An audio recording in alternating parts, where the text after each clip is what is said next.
Welcome back, everyone, into the SMITE 2 Founder Series. My name's Gormizer. Over there is Lermy Wormy.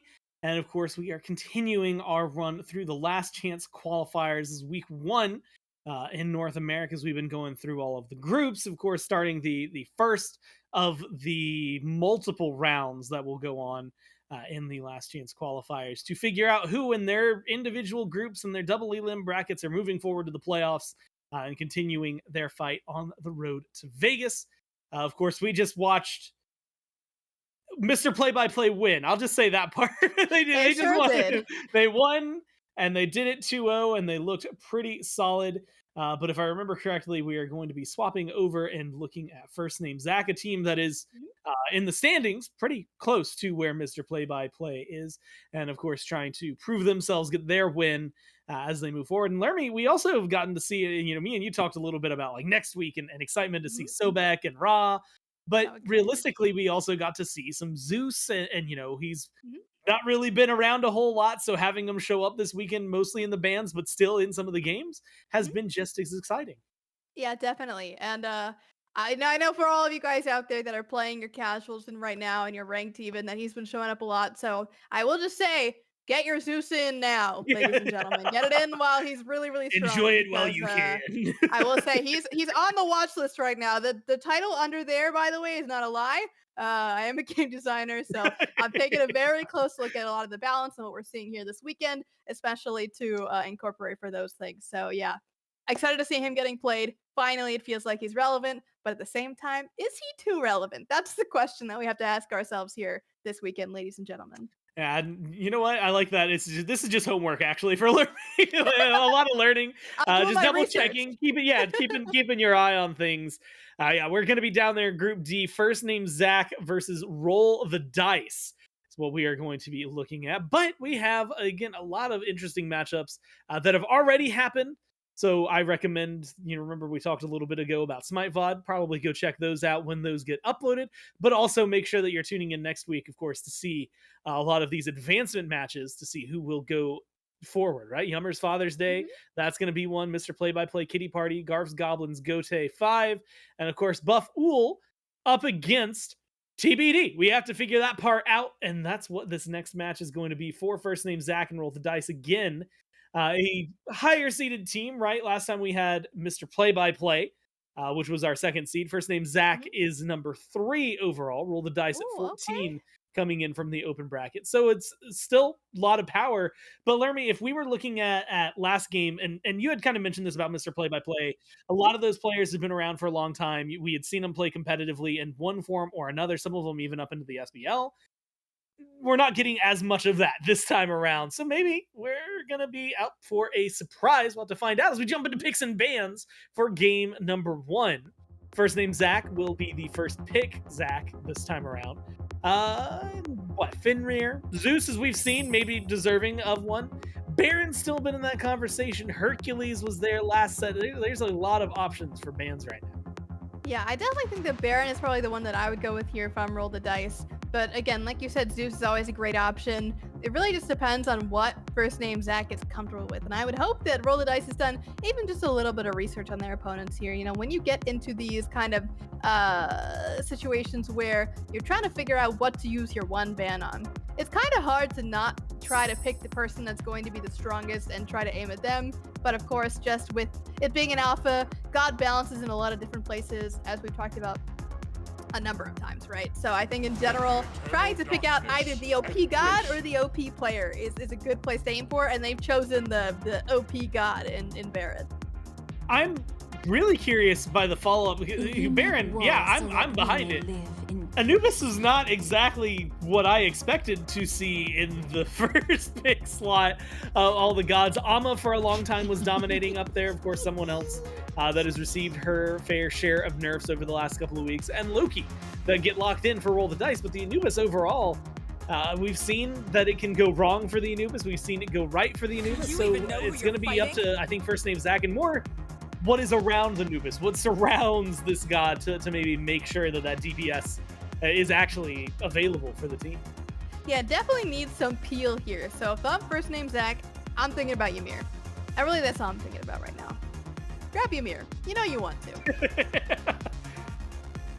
just lock it in. We can go ahead and move forward. Or maybe you're so certain that you're going to get it, you know, that you're not worried about locking it in. They get the Jingwei and the Polona as well. And, you know, for first name Zach, these are gods that have been successful. I would say Jingwei maybe the most of the three, but it is very interesting. If I'm looking maybe quote unquote tier list wise, right? There's not a ton of gods, so a tier list is maybe not going to give you that much depth in every single role, but I'm kind of really liking Roll the Dice's comp right now. It's looking really, really good. With the Odin as well, keeping all those guys stuck in the cage. All I'm saying, guys, with the Ymir pick, by the way, is that people overrate Jingwei so much.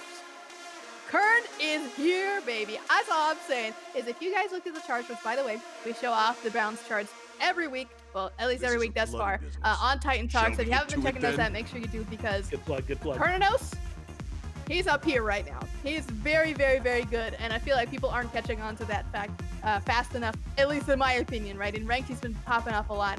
Jingwei, she's the de facto ADC, and this is not me saying Jingwei's bad. I'm just saying, in exchange for a Ymir or even Bacchus in that pick, like, they got the Bacchus anyway, but I don't know. I would have gone for that personally, but you know what? I also would have gone for is Danza. That's an incredible pick. I'm really excited to see what this Tanuki can do. Yeah, it's not often we get to see. I mean, Herc and Danza came in, and I feel like that first week would have been the prime opportunity to lock in at least Hercules, because he was feeling really good for those first few days. Sure was. But understandably, he got smacked around with the Nerf stick a little bit, and so far we haven't got to see it. But Danza coming in makes it exciting, and still makes me favor Roll the Dice as we go into this. Of course, though, everything is up into the air as we jump into the game.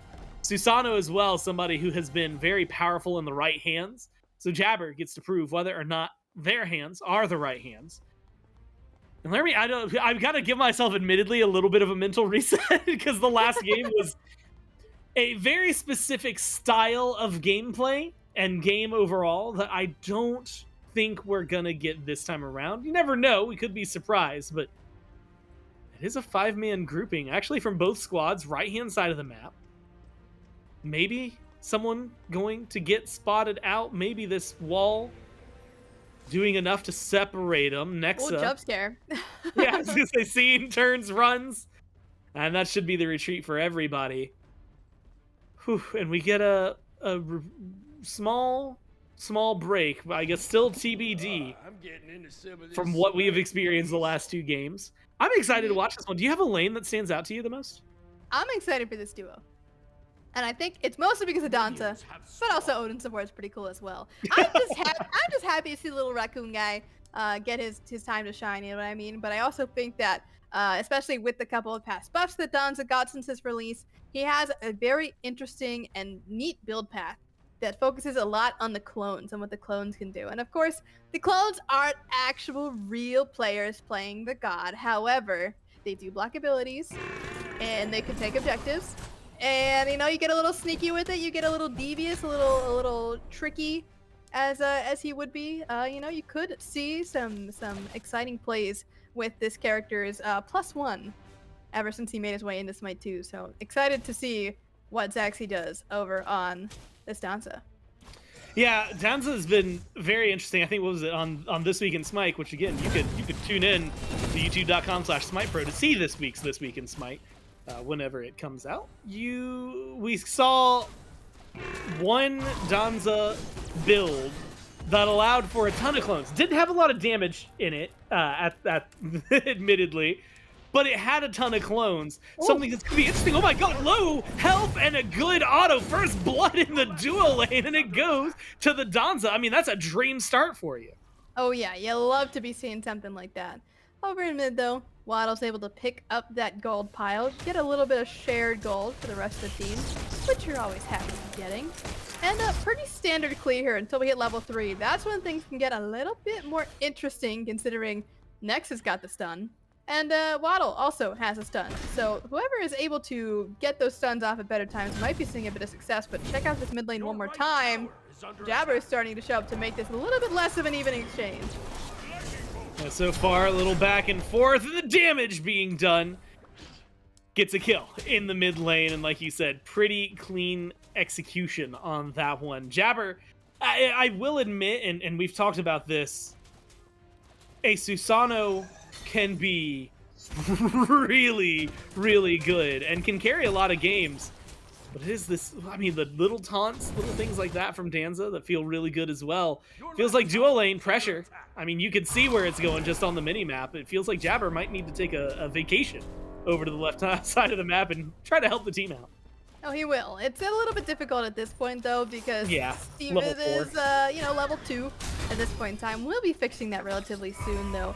I do hope going forward. Taking that death early is a bit difficult in that situation, but we're also here waiting for Jabber to hit 5. That's really going to be the go button, per se, the checkbox that needs to be ticked in to make sure that a gank is going to be successful on this left-hand side, because Zaxi, as the Danza, not the most mobile character in the world. If Susano gets on top of him, there's no universe, and ult gets him out of this scenario where, he needs to run away. But, damage is damage, and when your ADC is as behind as they are at this point in time, getting forced out here by Revo, just really tough to be a Jingwei at this point in time. Right now, maybe a little tough to be Hexen. A good gank from Vixium comes over and gets exactly the kind of kill you need and want. Low health bars on Roll the Dice. They got the job done. Vixium safe under tower. No worries to be had over here. 2-1 for the kills. And again, Laramie, I'm having to reset my expectations just because of the way the last set went. I was just like, all right, we're about to jump lanes. There's going to be 2 more kills out of nowhere. And maybe there are going to be 2 more kills out of nowhere, but it's going to be aggression in the right side jungle. Nexa drops the ult and gets the kill. Now, Chase still technically on, but I don't know if this Anubis is going to be doing a lot by themselves. Everyone else seems to be hitting the pause button.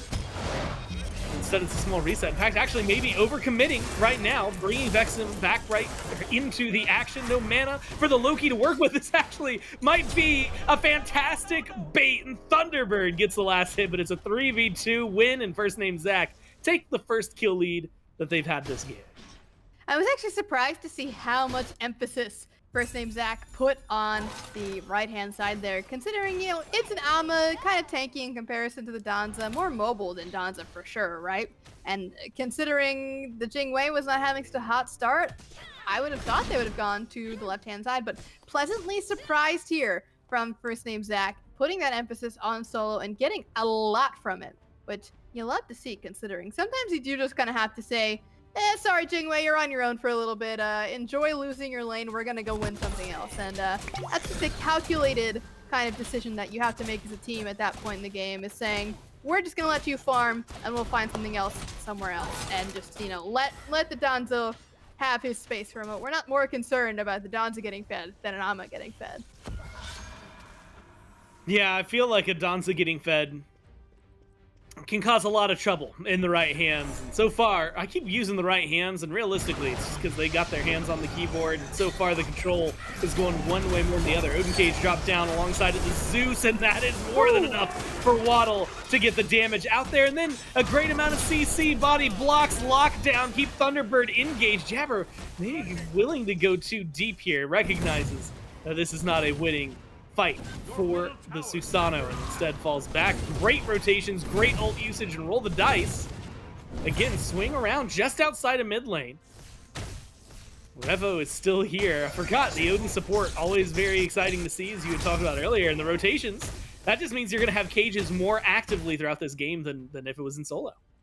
Yeah, and that's always exciting, right? Love to see a little cage match get started in these engagements, especially up against an Anubis, which, to be honest, that's got to be one of Anubis's hardest counters in the game thus far, is a box that you can't run out of, that you can't heal in, and there's not very many places for you to move.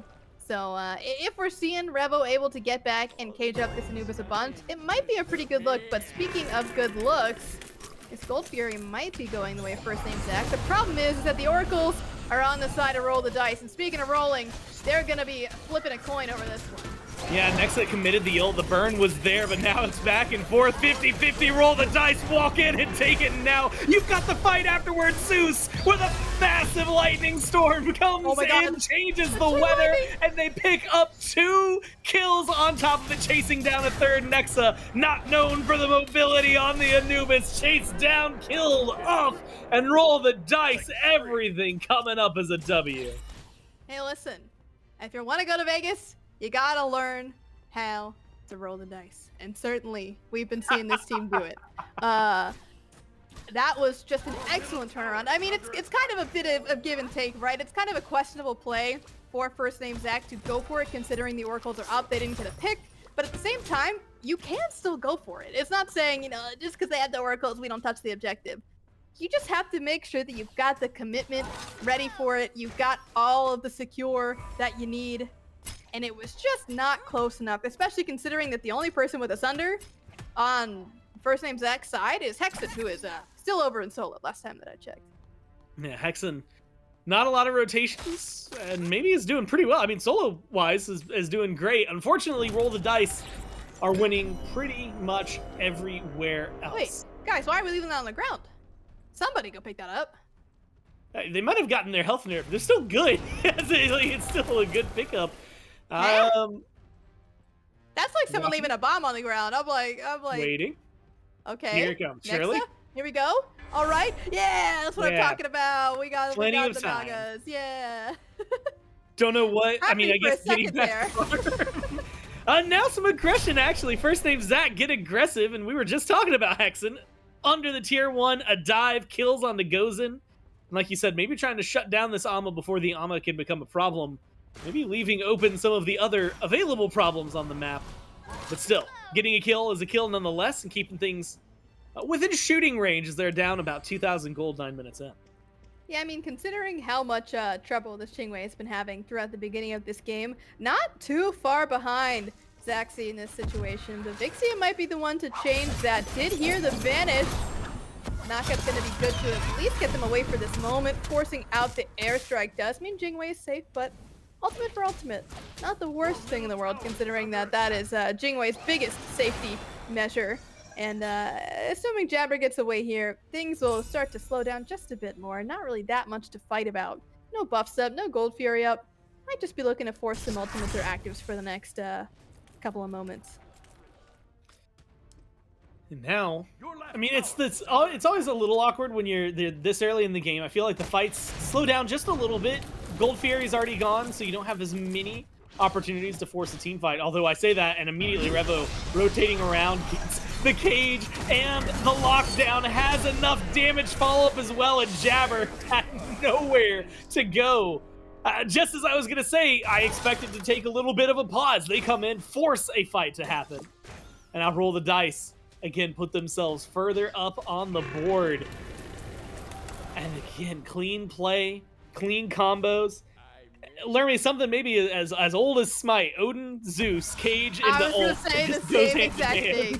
That is ye old console strategy as well. And you know, a lot of these guys have shown their way through the console leagues of years ago at this point. But just a classic strategy. Just goes to show you, simple doesn't mean bad. Cage, Zeus ult, 2 circles. When they combine their powers together, lots of damage, no way to run away. Now, with nowhere else to go, except to the grayscale, Jabber ate that death. And it has been a little bit of poke aggressive play right now from first name Zach as they step forward over on the right side jungle, go for an invade. Might have stayed well beyond their welcomes, the chain lightning, but the turnaround, oh man, Hexen lives way longer than I expected. Still enough. They take out Waddle, but they lose 2 in the process. Thunderbird running as fast as you can. Poor Bacchus can only waddle so far, though. And now with a Dancer Rocket, maybe even unnecessary, but Zaxi rotating in 2-0-2 for the Danza, and a good lead just as the Gold Fury happens to respawn. Well timed by Roll the Dice. They get to get aggressive and take this objective. Only Jingwei to try and contest. Not gonna be there fast enough though, considering just how fast that gold went down. Honestly, might have even been unwise for Steven to stick their face up in there regardless. I mean, they had airstrike, so you know, not the end of the world if they get caught right away, but just not a sacrifice that First Name Zach is willing to make at this point in. It really does seem like that they were okay with that, especially considering that Jabber went straight to the right lane to grab some farm at that point, and you're probably going to see another fight here over in the left-hand side. Donza using that field to get a little bit tricky here, slipping around. Does make Steven turn around and get a little bit surprised there. Guy the leaf coming through, nice zone, but a crit to the face might do it. And then knock up follow-up. You actually have a lot of backup here at Zaxi.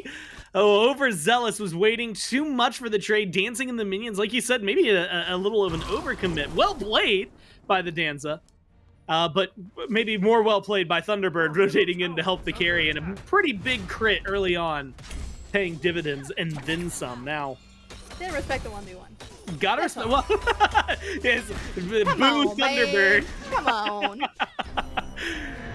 Yeah, this isn't a team game. This is 1v1s. There just happen to be 5 of them at any given time. Now, small reset, little reprieve. 3,000 gold early on, so we're still in the zone of early leads. But roll the dice. Not just the Gold Furies. I'm kind of really excited to see what they do over the next few minutes, right? Pyromancer coming in when Fire Giant spawns in, like how confident they feel around some of these if they get a big fight. They've got experience leads in a lot of places, but mostly in mid. Definitely feels like there's some fun places to play around for them. Yeah, for sure. I think that, honestly, they're going to have to start to pick the fight around the Pyromancer. I doubt that we're going to see as early of a Fire Giant this set as we did last set.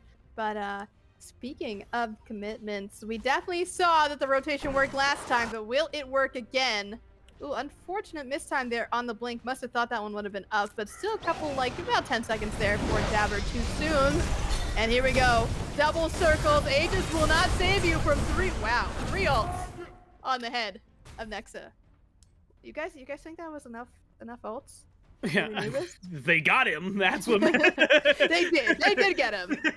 They say, hey, we had one checkbox to hit. Anubis dead, and we did it. Might have invested a little too much, I would agree. But they got it, and now Pyromancer actually maybe getting 50-50. A little bit of a zone coming through. That should be enough to stop it. Yeah, they confirm it and get to control it. I'm actually a little surprised. I guess after Pyro's dead, there's not really much of a reason for First Name Zach to try and play aggressive. So, reset, fall back. And this has been a really a delightful surprise for me after, you know, this first set we watched in NA today for Roll the Dice, coming in and controlling this game incredibly well. Yeah, they are controlling the game. It's not quite as dominant as the last set that we witnessed, thank goodness. But I am excited to see how this mid to late game goes, right? We're about to hit this 15-minute mark, and we're seeing that there is a bit of a discrepancy here for the most part in the mid lane. 3 levels for the Zeus. And we've been gassing up Zeus for, I guess, all day today, really. Yeah. Just not a character you want to hit. Mirrodin, for sure, is an excellent choice. Jabber trying to make some stuff happen here. Going into the rocket, though, is the Danza, so he's out if he wants to be. Guess what, though? Turning around, pops the Aegis for the Jing Wei. And now the Danza happens to be the one who's in danger. A good lockdown, but right over the wall, Steven Weaving gets the kill, weaves the shots where you need them, and now you've got the crits. You might be able to stand your ground here with a little bit of help, and they do exactly that. You lose Jabber in the process, but you've already found 2, and you're doing a great job. You can only go so far. The Ama comes in, the Ama gets the kill, and that rotation proves exactly what you need here. Now separated, Waddle alone, chased down by Bologna, and killed off. You lose one more in the process in the Bach. It's now a 2v2. Do you have the damage? You've got the Odin. You've got Gozen. It is a bloodbath in duo. And one more, maybe 2 more on the horizon. Last man standing, Gozen. Only one left. A 4 for 5 and a quadra kill picked up nonetheless. What just happened?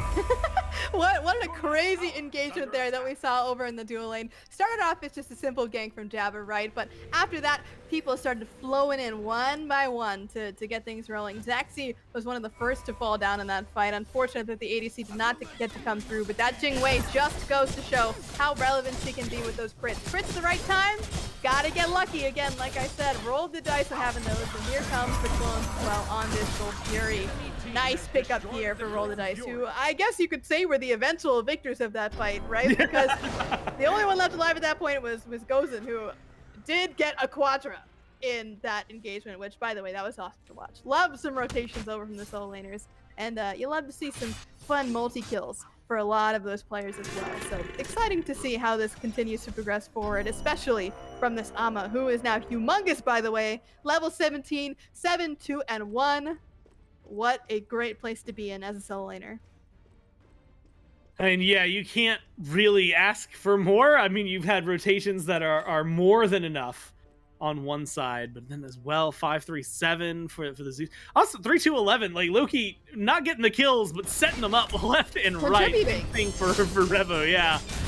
Very, very solid plays, and like you said, all of it resulting in Roll the Dice ultimately coming out on top, despite how hectic that last fight was, because you get a quadra, a kill, and the Fury all on one side, or the last man standing, I should say, on one side.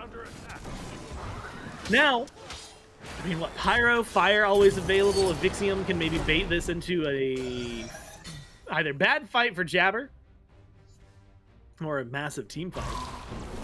Instead, it'll be a small reset one more time. You had mentioned that we've talked about the Zeus a lot, and we'll keep talking about the Zeus. Right now, maybe a little more worried. Gozen just got a solo kill. Worth mentioning. 18 minutes in the game, by the way, that does not happen. Yeah, solo, you're supposed to, I don't know.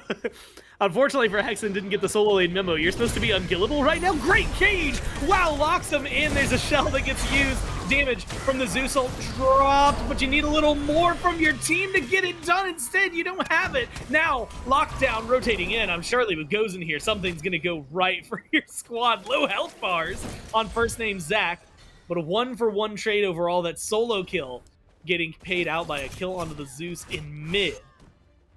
That takes away a little bit. That is a good target for first name Zach to try and focus down. The only person I think would be worth more is if you could try to kill Gozen, who has become the raid boss of this battle.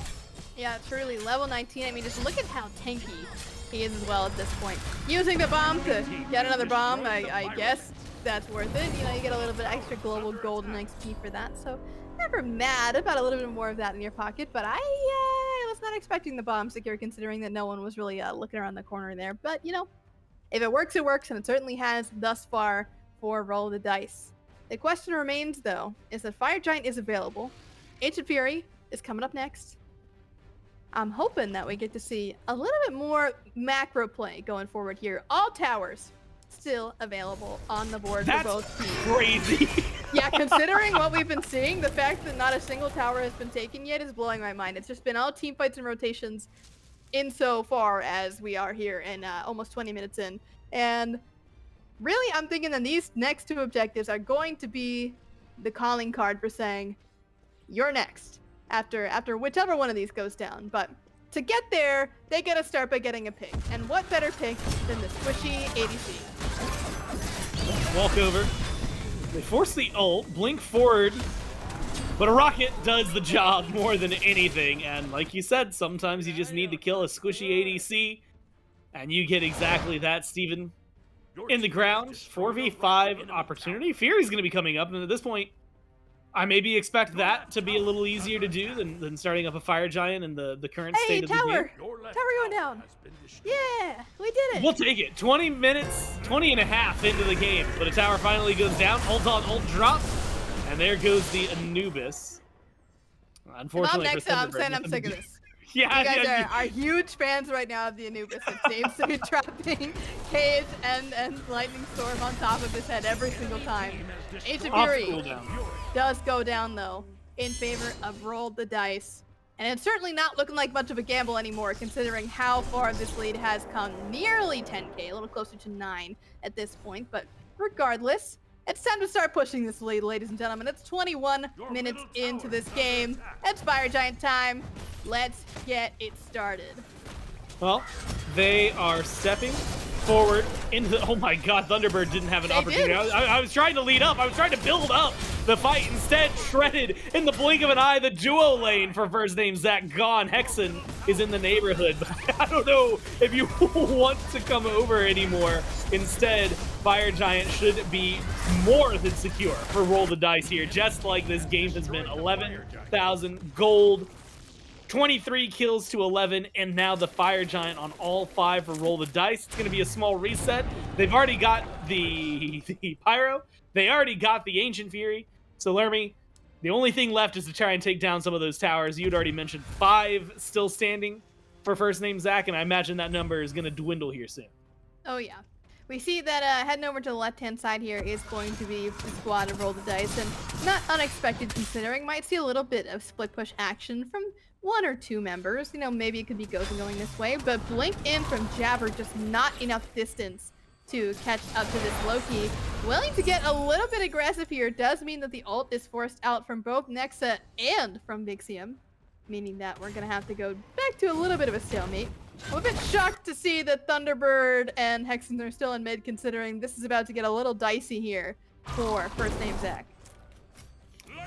Might be getting maybe more than dicey. Yeah, I mean, if you're rolling the dice, it is so weird how well, I mean, Roll the Dice, if you're rolling every single time they go into a team fight and finding this much success, it's low to die, right? It just feels like the game is going so far in their favor. And look, Revo on their own, controlling Hexen, the solo laner, despite being 3 levels down, and doing a great job of it, by the way, from the support. This Odin doing a lot, and distracting too. Jing Wei is over and right for some reason, and is going to get a tier 2 tower, but you're losing a Phoenix in the process. They now, could be losing the game. Gone, and yeah, 2 of you not even here. They're going to march into the Titan room. Maybe we're going to see a reset and instead turn for a kill. And oh my god, the kill. Yeah, it's going to be there. And then some. Zaxi didn't even have time to channel the ult before that was over. I mean, Rivas has been distracting like nobody's business here, keeping this Bolena from backing. Yes, the Bacchus is there. Yes, Nexa is back up. But at the same time, this is a support, ladies and gentlemen. Yes. And life steal for your life, man. Here keep stealing some life. Not we go. Up, what a classic exchange between those 2 gods. I mean, man. It is a long burn, but a burn nonetheless. Kill goes the way of Roll the Dice. I've said that phrase a lot. Hey, Lermy, guess what? Yeah. They're going to get the mid Phoenix here. But they are going to reset. Fire Giant should be wearing off soon-ish, right? That ish is pretty big. Minute or so, yeah. Yeah, so maybe still be able to nice get something reset on that right-hand side, you know. We got Ancient Fury coming up. There's 2 towers over there. Yeah, there's a lot of gold just waiting for them. Doing there? Oh, just some free gold? Yeah, might as well go pick that up. Throw it in the shopping cart. You know, it's the shopping spree today. And they're about to get a ton of that money in their pockets, considering that, I mean, just look at Vasco spreading it. It has background protection, but it doesn't matter. Now, yeah, I don't think they have anything to be stressed about. Hey, Ancient Fury might be going the way of first name Zach, though. That's going to be nice. Money, always good. Yeah, money, good. Admittedly, the ability to try and get aggressive could be big. I will say, as much as I called him out because it resulted in the Phoenix loot getting lost, at least the opening that Steven created, there's an exposed Phoenix on the right-hand side. It's not maybe the best opening overall for you, but an opening nonetheless. If you can win one big fight, maybe you can get into the Titan room. Yeah, there is that option, right? It's going to be a little bit difficult considering that 2 Phoenixes are down, and that means the fire minions will threaten your base twofold at this point in. Jabber doing a great job of keeping that pushed up on the left-hand side, and meanwhile, Steven's the one tasked with the middle lane, keeping that all under control.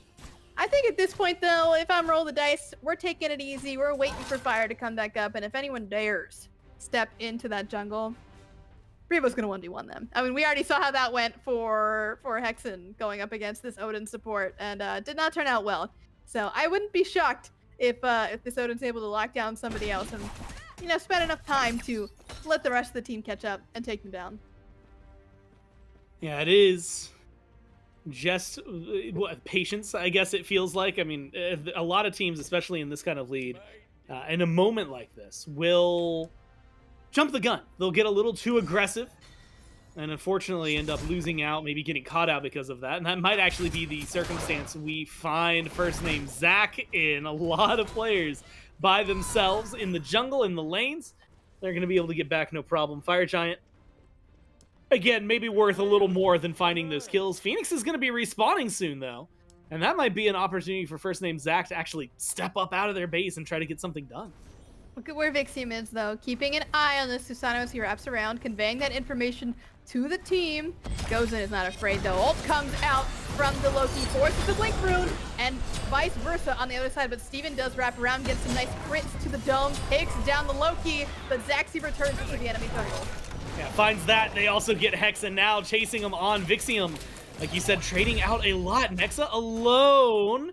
And something that I was actually talking to you about earlier and just caught me by surprise with the Jade Scepter, I believe, to be a little knockback, just a little bit of help. But is it enough? The answer seems to be no. 4 gone, and Thunderbird, last man running away, should be able to get back to base. Mid Phoenix still down, and an open path for Roll the Dice. Their lead still there. Fire Giant left behind in favor of a win, and the jump into the Titan room begins. Thunderbird, not much you can do on your own. And game 1, 27 minutes in goes all the way to Roll the Dice. I mean, it wasn't really fair there at the end there, considering it was, what, a 1v9 if you count all the Donza clones? Yeah, that is... not actual players again, but regardless, it's a tough situation for the Bucks at that point. But it just seemed like that Roll the Dice seemed to have a better grasp on the way that they were going to be able to snowball their lead. They played for the objectives nice and early. And honestly, I think the really big turning point in this game was that first Gold Fury, where we saw first name Zach go for it. Unfortunately, they lost it to Roll the Dice, and then everything started to spiral out of control from there. Lots of kills done, lots of objectives, turned into towers, turned into pyromancers, turned into fire giants, and not a second fire giant taken by Roll the Dice, but they didn't need to, considering that the fight went so heavily in their favor. And like that, like you said, they get game number 1 in their favor. They play it incredibly well. And again, maybe a little surprising, at least after the first game, what we get to see. But the question is, will the dice roll the same way twice? The only way to find out is in game 2, and the only way to get there is right after this quick break.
That's right. You're going to want to save the date January 15th through 17th, which at this point is only a couple months Oh away. my god, it's getting crazy Um, close. and I said 15th through 17th, 17th through 19th. I don't know why I started on 15. Maybe I was thinking of the 15th for this month. 17th through 19th. Honestly, I'll probably be there on the 15th, which is something to think about. We're sold out, but that doesn't mean you can't watch because it will be on Twitch, on YouTube, of course, everywhere that you want things that you can get. And of course, things that I think are going to be interesting for a lot of people, especially if you have your ticket. But being able to get certain bonuses that will be there. But for a lot of you, at this point, what you are waiting for is finding out the teams that are going. And then getting to watch it. Look, the venue there is amazing. Of course, the air, any live event, any live Smite event, I can double down on. Just has a different energy behind it.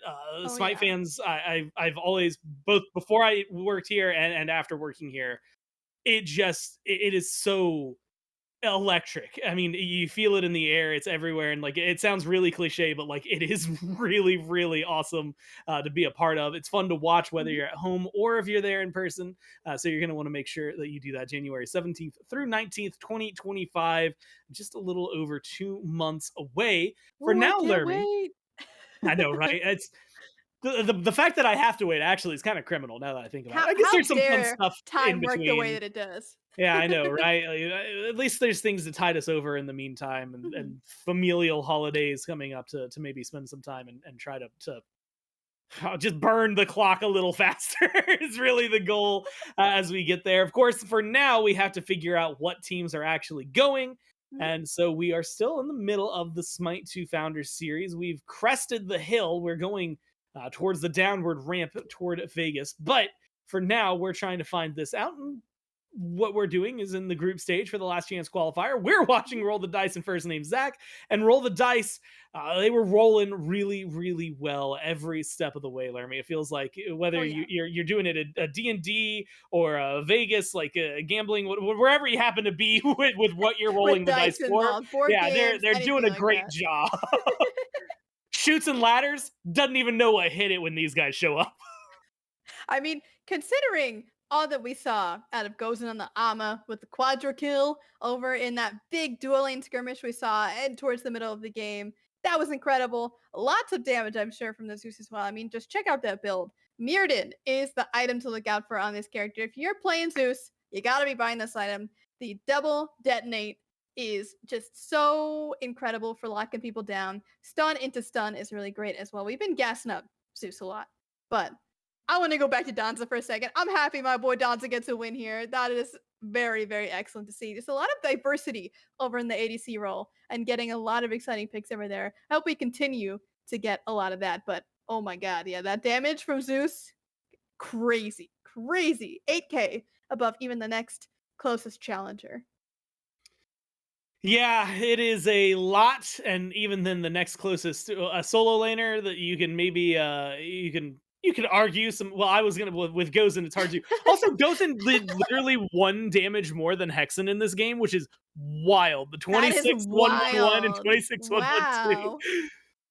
One of those got a quadra kill and went 11-2 and 6 though. So I'm going to say that 1 extra damage did a lot of work. It was the 1 little extra damage.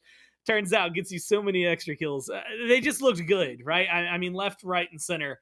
I feel like Roll the Dice we're getting the job done and then some. So now it's the question of how do you rebuff? What's your rebuttal if your first name's Zach? And the only way to find out is in picks and bans for game number 2. And who goes first? Well, first name Zach again, first pick overall. Last time they were as well. Fenrir, unsurprised to be banned. I think it was Baron that got banned, and the Anubis was the first pick. That no way. Okay. Caught me off guard. Gore, I'm hanging on for dear life here. This has got to be a Zeus pick. It has to be a Zeus pick after what we've seen all day long in last game. Anubis is not the choice. It's got to be Zeus. Like, am I wrong? I guess I'm wrong, but like, Come on, guys. We all watched last game, didn't we? I can at least get a little behind the Ama versus the Anubis, right? Anubis, like, yeah. Ama looked real good, as it turns out. I wouldn't be surprised if, well, like you have already seen, Zeus gets locked in and answer almost immediately. Because as it turns out, yeah, he's still real good. We've converted Loki, by the way, or not Loki, we've converted Lermy over, for anyone who was wondering. We got her on our side. She's seen firsthand to praise Zeus, which unfortunately means that aggro is probably happy somewhere. That dude's got too much happiness, so we gotta figure that out. Take Zeus down collectively. For now, though, Zeus Loki for roll the dice. The Anubis does come back, but now with an Ama. So I'm curious what first name Zach are gonna go for. But I do still feel like some of the powerhouses that worked well for roll the dice, save for the Amaterasu, are still getting locked in. And a nice surprise in a Yamoja. All right. Okay. I think this is a great choice. You know, I would have a little bit preferred the Odin here, but Yamoja does a lot of the same things, just a little bit differently. A little bit harder, you could even say, right? Odin is a very simple character. You push the 4 button, they're stuck in a cage. You push the 2 button, there's a shield. Yamoja has a couple of extra steps for that to get to that same point, but still does have a little bit extra potential in other ways, between some slows that are nice, between the movement through the portals, as well as some healing on top of that. Just a different situation, but we talked about it in the game. Odin and Zeus together again. That's not a gamble. That's written in stone. A combo as old as time. And first name Zach are gonna have to find out how to deal with it. Maybe they have the plan. Maybe they've got a plan. More phantom shelves, something of that nature. But again, just a sticky situation for these characters that can't get out, like the Anubis, like the Yamoja. And it's very possible they walked right into Roll the Dice's plan for round number 2, but Thanatos being the selection here is actually quite surprising. To me, the goal here is Anubis will be the sacrificial pawn in this situation. Get as much damage onto the Zeus or the Jingwei or whoever it is as he can with the laser eyes. And Thanatos comes in to swoop in for the execute. That's the plan I see. Other than that, Thanatos also gets stuck in the cage, which I'm concerned about. I'm concerned about the cage, guys. Odin is good. Zeus is good. Circles are good. Roll the Dice just have a crazy comp right now. Well, we'll have to find out how it's going to shake out for them as we jump into game 2 here. Again, pressure on for first name Zach. And what are they going to do? Is Nexa the sacrificial lamb? Does Nexa think that this is going to be the big turnaround they've needed? I'm surprised, by the way, that Nexa signed up for this again, considering just how many times he got caged and lightning stormed last game. If that happens to me, I'm saying, nah, I'm picking something that can run away from these guys. I'm not picking the Anubis again. But Nexa sticking to the plan, keeping it nice and simple. Both teams here showing up once again on this right-hand side, and they're going to be clashing fast and early at this point. Well, we'll see if they get caught out. They looked at each other early in game 1. I think it was Nexa managed to skate by with their life at the very, very beginning. Ultimately now, though, nobody gets caught out, and it's a small little reset for the squads. Blink was spent, though, by Vixium. Yeah. So keep that in mind. Kind of a big deal early on. Yeah. Yeah. No, definitely. I think that will probably slow down any fight that Vixium wants to do, at least for a little bit, right? Going to be a little bit contentious, at least, because Thanatos does have some very, very impressive early game. And Anubis does as well, right? But the thing is that Zeus gets access to his CC a level before Anubis. And that's the big concerning part for me, is that Zeus has already got the self-peel at that point in the game, whereas Nexa doesn't. And if we do see a hard enough dive onto this Anubis without much support from the Thanatos, it might be a tough situation to keep this Anubis afloat. But again, this is just a DPS check mid lane matchup. Whoever hits harder is going to be the one that wins. And that's really the story. Last time we said that, the Zeus got out of hand. So it sure did. I'm curious where this is going to end up going for them. Is it going to be the same or not? Gore, I feel like, and it might just be me. It might just be me. I have opinions on SMITE, right? And that's just typical of anyone that plays the game a lot. However, when you see a Zeus go crazy, and the amount of games that you see them go crazy, I think we got to change our game plan here and take down the Zeus as early and as often as we can. Zeus, primary target, potentially, for first name Zach. Maybe a leap in, kind of surprising me. It's going to be against the Odin, and we'd mentioned this and talked about it with Baron. Odin to a lesser extent, and you probably know the tiers a little bit more as to where like health bars and things go, but Odin's still a little squishy, right, compared to the standard support that you would see over here. And so something they could lean on. Yeah. Odin does sit in the 4th rank of health / damage trade-offs, whereas Emoja is in the 5th, so she does the least amount of damage but is the tankiest. But that might not even be important at this point, considering that Steven's got to walk away. Blink there from the Odin to try and make some space, but the leap is good enough. Really solid damage coming out, though, from this Jingwei Odin combo. Aegis Force here, couple tower shots on the Vixium, but not going to be enough for either the mid laner or the opposing jungler to die. Pretty happy there if you're Nexa to be able to survive through that. I'm kind of curious because I feel like we've talked a lot about like the 4th and 5th, and even I guess with Baron we talked about the 3rd tier. Who's in the 1st tier? Like who are like the squishiest? That would be Nikate, the Morrigan, Kikulkin, and there's one more that I'm forgetting off the top of my head. It might be Zeus. Ooh. Maybe. It's either I feel Zeus like or I another have seen mage. Zeus get smacked around a little bit, so I'd believe you in a heartbeat. Like it sounds feasible, especially like you said with the company being kept. But yeah, and you know what? I got to learn something today. So chat, even if you walk away without anything else, you learned something. And maybe it was very Smite specific, and it might not be very, very helpful in a lot of your games because how often are you talking about the tiered of health bars and damage follow-up and stuff like that? But the character is not released yet. Gotcha.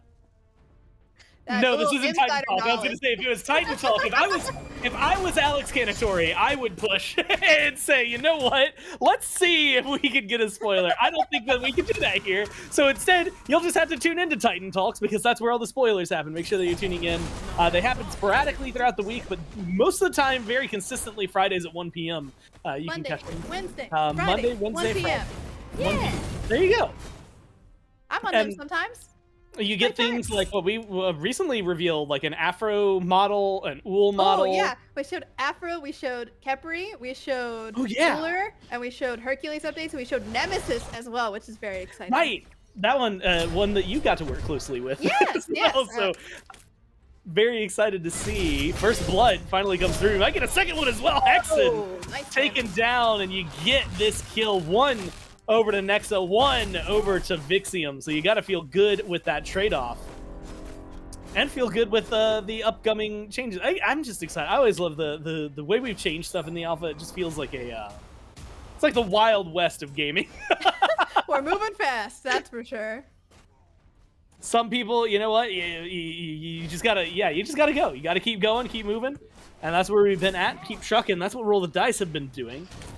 First Blood helps out a little bit, but overall, just shy. Well, I guess now it's actually closer to like 700 gold, favoring Roll the Dice. Not a whole lot, Lermy.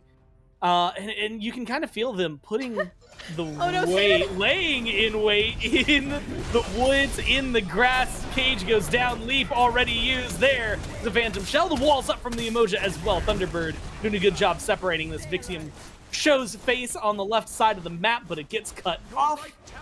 And instead of getting the gank, and maybe kills you had ideally wanted, just a little bit of pressure, forcing a lot out from the duo lane of first name Zach. I'm not particularly, looking at anyone in particular here, but I am checking the time on the clock. We're 5 minutes and 30 seconds in, about. And this is exactly what I like to see. I was hoping to see a little bit of earlier aggression out of Jabber, but it feels like the Vixium has been running the show thus far. Want to see the Thanatos start to use that early game chunk burst damage that he's got for picking this character and doing it to great effect. Unfortunately, though, getting forced out, having to use the hovering death to run away versus actually go in. And that is just an unfortunate turn of events for this early game jungler. Really got to start making something happen here to make sure that Vixium is not getting too far ahead. Just about half a level at this point, but knowing what happened last game, it's not impossible that this starts rolling into a snowball here. You gotta be pretty stoked to be able to get, I guess, as much done, right? A little aggression being able to pay off that much. I'm keeping my eyes on Waddle. I feel like we haven't gotten to see the 1-2 punch of Revo Waddle ult combos that was so consistent in that game, and it seems like they are keeping their eyes on Waddle as well. You had actually kind of mentioned it. Got to shut the Zeus down, keep the Zeus down, and that seems to be where first name Zach are at. Yeah, just go over and force them to feel awkward. We're seeing a level lead actually for Nexa at this point, which is a very, very good sign of life coming out of first name Zach. However, they are kind of trading it off here because a lot of pressure was applied to that right-hand side. Invading the red and the blue at this point is not going to be looking good for Jabber, who's relegated to just grabbing some back camps and being on their way. Revo taking quite a bit of poke damage here. Nice bump back from the portal from the Emoja. Forces out the blink from the Odin, but he'll be okay for now. You know, did have the panic button ultimate if they needed it, but Vixium here gonna be able to secure this blue away from the Ama. And oh gosh, if only the Ama had been able to get that, that would have been a nice little trade back and forth for both of those teams, but not able to accomplish that thus far means that this Bologna is getting further and further ahead. And though the matchup may be switched this game, ladies and gentlemen, do not mistake it. Gozen got a Quadra last game, and I would be eager to see if he can repeat that for this game. Yeah, Bologna can be a little more aggressive, I guess, overall, but the Ama, I mean, she's just been a menace to society, it feels like, since her release. Maybe something golden for her to lean on. Maybe Gozen, like you said, is the one, the only solo laner to keep our eyes on. But we'll have to watch that carefully. Level-wise, not a lot of separation, right? Nexa is a little ahead of Zeus, but Zaxi pays that in kind by being a little ahead of Steven. Solo laners are going back and forth. Junglers back and forth. Kill count relatively low. It has the pace and the feel of a game 3, which to me shows that first name Zach recognized that like this is dangerous territory to be in. Roll the dice. Playing well. Thanatos into the sky. Who's he looking for? You're gonna get a stun? You're just gonna land in the grass, it seems like. Too many people nearby. And instead, it's a lot of posturing, flexing, growling, you know, making each other feel nervous the same way two animals who are in the other's territory would be, but now it's Hexen caught out by the cage. Damage seems to be there on the Ama, and the kill goes to the Loki. And now you're walking in maybe a little too far here if you're Thunderbird. The walls come up, but they don't lock anybody in. Instead, the focus is on Steven. Good jump over the wall, gets the on her out of there, and it should be the reset. Thunderbird chased down, killed off, and Umoja can't do too much, but the team can find a trade in the Loki. Even if it's a small trade, it's a trade nonetheless. Still starts up and opens the opportunity for a Gold Fury and roll the dice. Well, they are going to roll the dice and take that opportunity where they can. Is it a roll, though? Seems like it's pretty guaranteed to me. It's really like they walked forward and kept doing what they were doing. Yeah, they're chilling. No one's there trying to contest them at all, really. Nexa not even bothering to show face in that. They're just kind of giving that up, knowing that they're just trying to bide their time, wait for their teammates to come back up and get something rolling here. But really, at this point, I'm getting a little bit concerned.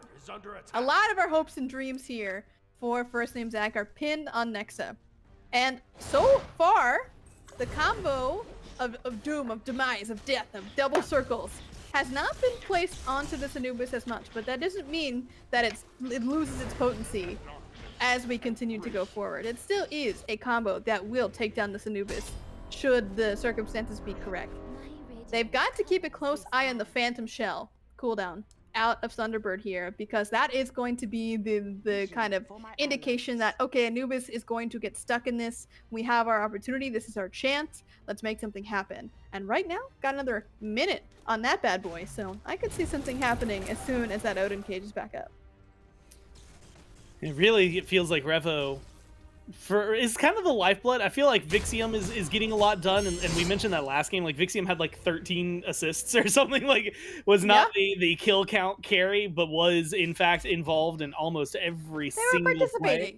Yeah, and you know what? It's not even like a fake participation trophy where we're just like, we're not trying to make you feel good. You really did do it. Like you were there each time. Gozen, of course, was as well one of the star players for Roll the Dice. So I'm really excited to see what they can do. Small lead, 2,000 gold. Now, this is about the time where we want to see maybe a little bit more. We've already seen an objective, but maybe some fights going their way a little more handily. I'd call for another objective, but the other ones aren't here yet, so it's not really like you have a lot of wiggle room. Maybe I'll put a bounty, Ooh. take a target or a tower down prior. What I thought was a great impale so far is actually working out way better for Zaxi. Scythe on the fadeaway from Jabber does look good. Unfortunate blink there for Jabber, though. Did jump straight into the updraft. A little bit not what they were planning at that moment in time, but regardless, it did force the Jingwei to back it up. Revo here does spot out the Emoja, might go for a bigger play here depending on if they can catch him, and does catch the Riptide. Nice damage on beyond her blink, right into the impale though, but Waddle does finish it off with the Lightning Storm. Thunderbird on their lonesome here against 4, does not seem like they have much of a chance to protect this tower. But everybody else on the side of first name Zach is off in another place, farming it up, trying to trade a tier 1 tower in mid, and of course proxying at the Phoenix is Hexen at this point, trying to get as much farm as possible to be that unstoppable force of an Amaterasu like we saw goes in Pilot in the last game. Yeah, it feels like what we're watching, and again, it's a slow grind, but a grind nonetheless. I'm actually really curious, like, had that blink not landed in the updraft, maybe we have a different conversation. Hexen, that's not your base, bud. yeah, I have so many questions. I should have been watching the minimap a little closer. How did you get there? Why did you run that way? Why did we, like, I mean, you must have been proxy farming, but that's supposed to happen between the tier 1 and 2, and then corralled. Hey, look, a kill's a kill's a kill. 0, 3, and 0. They're shutting the Ama down early. And for Roll the Dice, they're more than happy not only to pick that up. I mean, it's a great time. Hexen will be back. This Gold Fury is going to be spawning in. You might be able to force a fight and lean for an objective or two here in a second. Yeah, I mean, Revo's ult is coming up. Mirrodin is online here for Waddle, meaning that our combo is ready, ladies and gentlemen. We've got no Phantom Shell on the Emoja either from the last pick that happened over on that left-hand side. Emoja also not fully healthy at this point either, which is a bit concerning, but we'll have the Rivers Rebuke soon enough.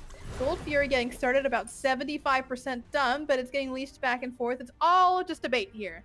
They're trying to see who's going to walk up and take it first so that they can execute on the plan that we've seen so many times already. Yeah, this is something I am, again, just kind of waiting to see when they will drop it. There's going to be one part of the equation. Gold Fury does go the way of Roll the Dice, although they, this time, actually rolled the dice on it a little close for call. Thunderbird steps up. Good zoning comes out from Revo. Yeah, I mean, you mentioned it. Sunder, you've got Detonate. You probably got more than enough damage that you're not too stressed about it. Stressed might be what Zaxy's feeling. Uses the ult to go under tower. Jabber still dives the tower. Has a lot of damage. My God, it does exactly what you need. Gets the kill to try and make up something for the lost objective. A bit of an interesting attempt to run away there from Zaxy. Does use the airstrike to get some distance rather than use it for the immunity. But this left-hand side now is the big point of contention, considering 3 members continue to barrel down that left-hand side. And Roll the Dice, unfortunately, not able to find a response quite yet to that situation. Tower goes down. Vixium doing their best to, slow him down. But, oh, this Zeus is getting dove, and he is getting destroyed in this engagement here. Hexen with the ultimate does do enough damage to take this Zeus down. 1 and 3 on that stat line, but Gozen is here. The quadra kill machine does get the swing around on 2, so does get some solid slam damage. Loki goes in though while Gozen goes out, so it's a bit of a miscommunication there, but it seems like everybody from first name Zach is going to be all right. They're going to go to Pyromancer, and I doubt Roll the Dice is coming to contest. Yeah, this one seems like it should be pretty easily the one more one-sided, right? 2-level lead for the Anubis as well feels pretty solid. And now you've got to kind of question, how do you change these engages, right? Is it the fact that your Bologna is solid, but like is Odin not doing as much? Is it Zeus that's not doing as much? I mean, first name Zach have been more focused, and I have to give a bit of credit and a lot of bit of credit. Yeah. To Thunderbird, I think, because the healing, right? It's a little unseen, but like just having that little bit of healing come out from a Yamoja, suddenly going for an objective after a big fight is pretty simply done if first name Zach are able to stay alive. Just now popped a health chalice to have a little bit of healing and stay alive while Revo was walking around. But yeah, no, I mean, this is a good spot for first name Zach. Absolutely. I mean, the gold lead is as close as it's been yet in this set. And that's always a good place to be if you're first name Zach. It's not nearly the same kind of catastrophic meltdown as we saw in the game before, where it just continued to get worse and worse. But now we're seeing the dive on the Hexa Bomb actually used offensively here. And here comes the dazzling offensive. Trying to find the mark here, does force out the assassinate, but jumping in is Jabber with the ultimate. Has to now walk away from Gozen, which might be a challenge in itself. Yeah, should be a chase down. No, Gozen now the Nexus come over. Nexa showing exactly why this Anubis is 5-0-1 the damage. And we were talking about DPS checks. We'd said most of the time today they've come up Zeus, but that does not mean it has to happen every single time. 5-0-1, the Anubis is getting away with so much more than last game. And next, I mean, we were a little concerned. Why would you go back to it when you got so bullied? Maybe answering that question and then some right now. Just haven't seen as much focus from Roll the Dice this time on doing that damage to the Anubis and taking down the hot hands, as you might say. But here comes the Thunderstorm, doing a ton of damage onto the enemy team. Both go down, double kill for Zaxi. And now that we've got a bunch of members over on this right-hand side, might seem to try to go for more, but instead they're going to back. Gold Fury is coming up, and third one of the game means that it's almost time for Ancient Fury. And I'm excited to see how this next fight goes, because I feel like we're getting to that breaking point, Gore, where something crazy is going to happen, and one team is going to start to pull ahead, and then Fire Giant is the next thing on the table. And once that is decided, these towers aren't going to know what hit them. Yeah, I'm really kind of curious because, like you said, the gold count is very easy, very close. It's very easy to calculate because it's right next to each other. Gold Fury, third one of the game, goes the way of Roll the Dice with no contest, which should bring this back to virtually even as we started to see first name Zach start to pull ahead. Tier 1 towers on one side that have fallen down. Only one on first name Zach has been knocked out. Pyromancer, yeah, it'll come up soon, but Lermy, I'm in the same boat where I'm waiting for like a big 5-on-5 legitimate team fight. I think Jabber and Nexa have been absolutely just blasting people away with their damage numbers, but we haven't really gotten to see the full 5v5. We haven't seen that full team fight just yet, and it really does feel like it's anyone's game right now. It just depends on how that fight, and like you said, the Fire Giant right after can go. Maybe it's going to be the result of a single pick. Maybe Gozen right now who's kind of picking a fight against the Amma with a little help from a Loki that's in the jungle. Maybe that's the start. Maybe it's something that happens in the near future with an Odin cage onto a Zeus ult. Like, it just feels like somebody's going to start something here. Win or lose, that could determine whether we have a game 3 or not.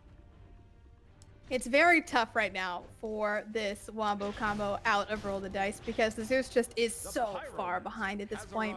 He is the easiest target on the board for first name Zach to go off after because he doesn't have a movement ability. Of course, he does pump out the damage, but sometimes the damage isn't enough in these cases. It's got to be more than that. There's got to be some peel, either coming out from Revo or in the form of damage from Zaxi or Vixium or somebody else, right? There's got to be someone protecting the Zeus because he is the source of a lot of the damage. He's got the most damage on the board right now for Roll the Dice, other than, of course, the padded solo lane damage coming out from Gozen.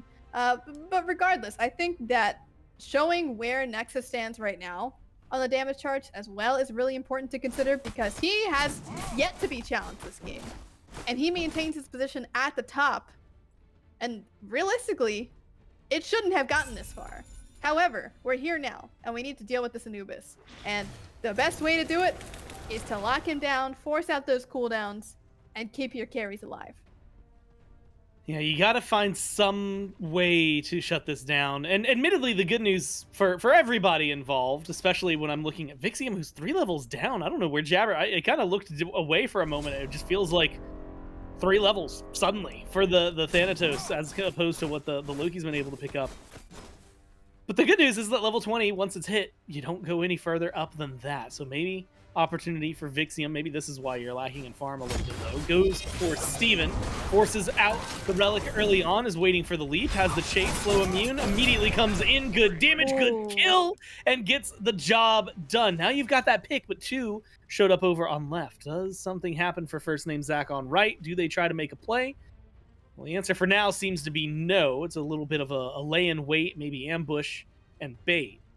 But instead, small reset, Lermy, and we go right back to where we were. Sans Steven for 30 seconds. Yeah, a pick at this point is good. It is definitely always good, especially when it goes towards Zaxi, who is going to be kind of the opposing carry in this situation. You know, typically you think of the AD carry as being this hyper late game monster, but we see our pick coming out here as a blink onto the Emoja, forces the Phantom Shell and the Talisman of Purification. That is 2 big active uses off the board here for this Yemoja. All that Roll the Dice has to do now is bide their time for this Odin Cage to be back up and get in there one more time. Force the ultimate maybe is another good option for them to try and do in these next couple of seconds until that bad boy is up again. But Thunderbird might be the one trying to get active here, as he does actually get the pushback onto the Jingwei. But Pharaoh's Curse there used from this Amma to try and set something up, but goes in far enough away to where they're able to make some space and get away. Maybe, like you said, the setup when Revo steps up. I do love that. I feel like every time I've been looking for Revo or Waddle on the minimap, I've seen them next to each other. It's like it's so easy to find them. They know what they have to do. Yeah, you find Zeus, you find Odin, and vice versa. You find Odin, you find Zeus. Everyone else, you know, who knows? Gozen could be anywhere, Vixium anywhere, Zaxi anywhere. We've seen a couple gods hit level 20 here. Builds, as we've been talking about them throughout the game, progressively hitting harder as time goes on. Curious grouping right now from Roll the Dice. They're on left. They've got ward coverage on right, so maybe that's why they feel confident being able to step over and get some vision, the oracles, over the Fury Pit. Age of Fury's up. That's the only other concern, is that, yes, Fire's there. Ooh, that's a tricky place for a Zaxi to be caught there by the Mummify. Lots of solid damage there, but thankfully a little bit of life still for this Jingwei is going to be able to get her at least a little bit closer to even, but honestly, I'm a little bit more interested in what's going on this left-hand side. You see that we've got both the Anhur and the Thanatos around that Naga, and might see some action around this Ancient Fury, as it seems like it's even possibly being dragged at this point, but Thana lurking definitely would make that not the case.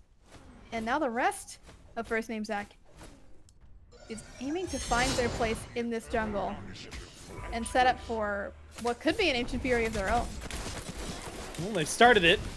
Will be spotted out. You've got Revo in the neighborhood. Blink potentially available. Walks forward, drops the cage. Gold Fury does go the way of first name Zach. And it's just going to be the question of whether or not there's a fight afterward. Both ults, Revo, Waddle, the ones we've been looking at, were dropped. Damage is already done.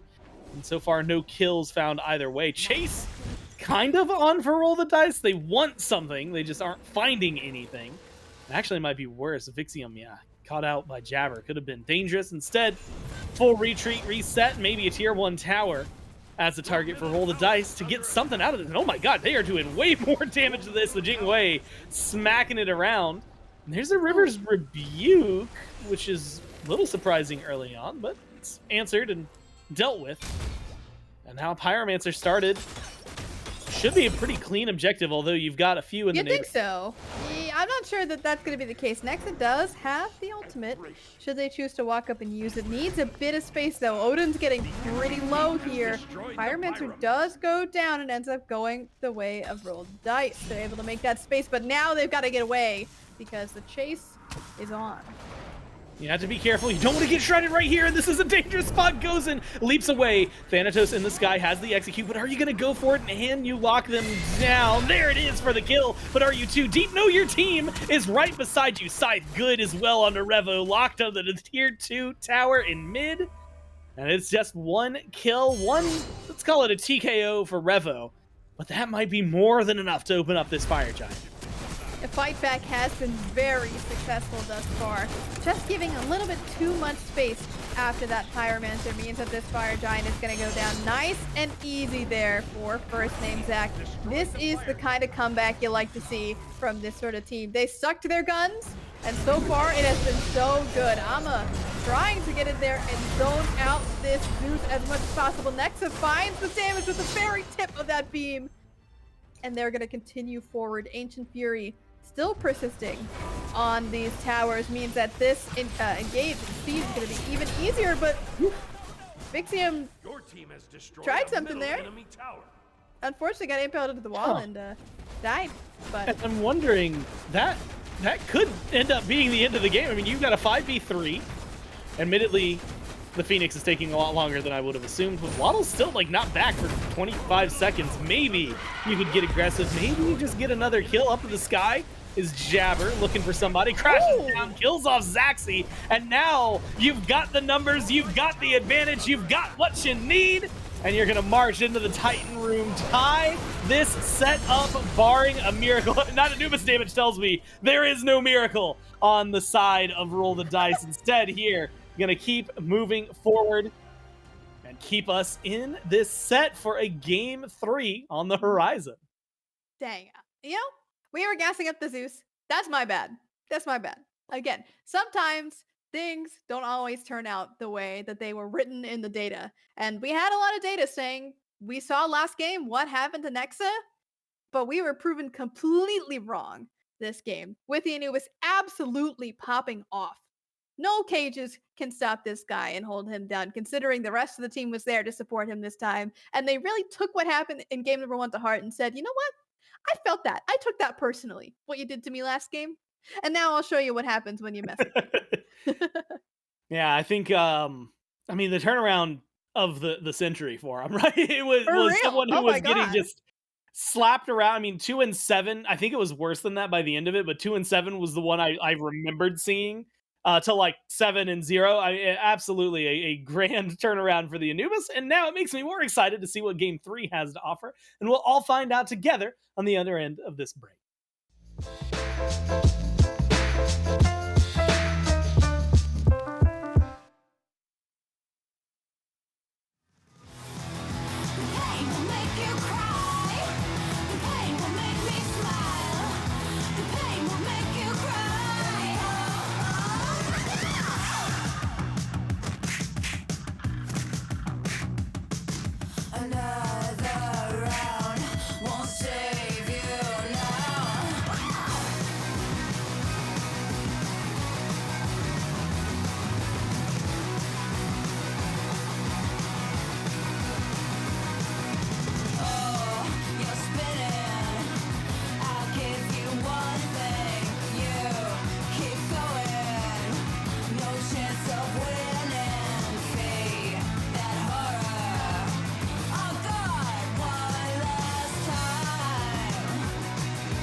messing around, calling all you freaks and nerds. You're just missing what you want. My brother's going down the drain, my sister's living the dream, but everybody's singing along. It's okay, we'll all soon be gone.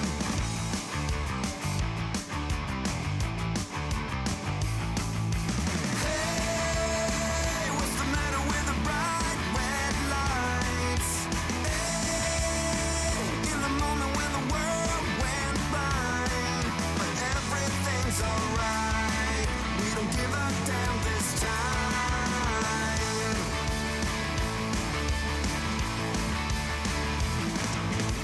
My daddy was a gambling man with no strategy. Who gives a shit about him anymore? Guess we never really settled the score. Half the town screaming out in vain, the other half is fake, but everybody's singing along. It's okay, we'll all soon be gone. Hey, what's the matter with the bright red lights? Hey, in the moment when the world went blind, but everything's alright. We don't give a damn this time.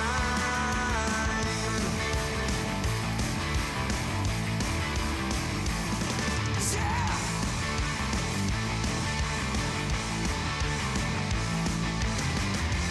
Everyone's a hypocrite. In this game we cannot win.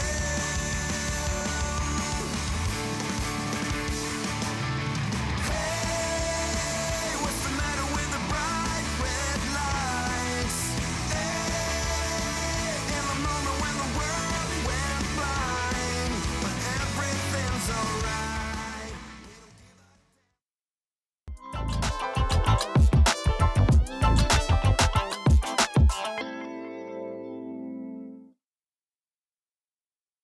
Welcome back, everyone, here to the SMITE 2 Founders Series as we continue our way forward through the last chance qualifiers, specifically in this set, as first name Zach tie things up against Roll the Dice. Despite the dominance, Lermy and oh yeah, Gore and Lermy, by the way, despite the dominance that Roll the Dice had in game one, it was kind of missing there in game two. It feels like they didn't maybe apply as much pressure on the Anubis. I mean, Nexa, I don't think was worried at any point that game. Didn't die. Just thriving, surviving in their lane, Pretty moisturized, good. just Pretty good. chilling as the Anubis. Yeah, as you can see here, 6-0-4 for Nexa on this Anubis, combined with the 4-0-4 from Jabber. Just a very impressive performance overall, considering game number one, like you said. And now, maybe a question to be answered: was it play on field? Was it God choices? Does the Ama really that big of a deal? I mean, admittedly, the quadra kill for Gozen definitely helped out a Sure ton in game one, and we didn't see that on the Bologna, so maybe that has something to do with it. But we also got a 4-0-4 for Jabber. I mean, the Thanatos, it was a quiet start, but by the end of the game, had enough to really separate. I think a lot of what the team had. The executes were coming in clutch. I am a big fan of the Umoja, but I'm always a big fan of Umoja, and I think it was played well this time. So I think first name Zach just do a lot in game that is impressive.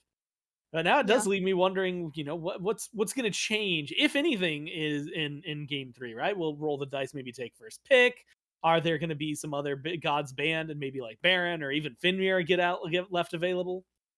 Yeah, a lot of that. I have honestly, no clue. I'm trying to think what I would do in this situation, right?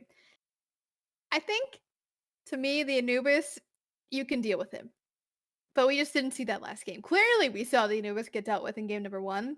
And sure, there was a lot of really well thought out adjustment coming from first name Zach to make sure that didn't happen again in game number two. But honestly, to me, this is a play on field diff. This is not really a draft problem that I think you solve here. So I think approach it similarly and then change the way that you're aiming your focus in the early game. Well, we'll find out. Picks and bans will start things off for us. So we go into it. Roll the dice will be first pick this time. Okay. And so what they ban, I'm actually really curious to see, because a lot of the times we'll see first pick ban something you know, I'm not gonna say outrageous, but like you could ban Anubis here, which they do, As you're saying it. Fenrir and Baron and Odin and anything else that first name Zach want to ban, you got to ban here, and that means something powerful gets through on the other side. Oh, but both things powerful get through. That is one strategy that we've seen a lot, by the way, with these limited bans is, okay, you want to have your fun and not ban an OP character? Well, I won't either. So both of us get an OP character going into this next set of picks here. So the question is, which direction do they choose to go? Looks like Fenrir is going to be the way that they're aiming in this direction, but I wouldn't be surprised to see the Baron get snap locked here. Of course, very strong pick overall. And my thought process, of course, is going to the Zeus here immediately off the bat. But yeah, I mean, it's not really a better second pick if you ask me. But you know, what does the data say anyway? Yeah, Fenrir, Baron, Samedi, and the Zeus locked in, like you said, and I'm really, I'm interested. I feel like Fenrir versus Zeus has become unwinnable if we try our hardest. I don't even know how to describe the matchup. It could go either way. I feel like getting the charge right, having the little, I guess, AoE circle around Zeus that allows you to move a little faster. Like it doesn't, you can't escape the Fenrir.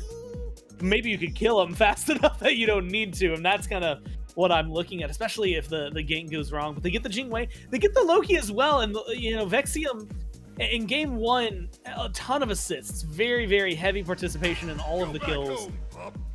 Kind of quiet in game 2. There was a few moments where, you know, we got to see some good ganks, but there was a certain point where it was even like 3-4 kills, or sorry, levels behind, I should say.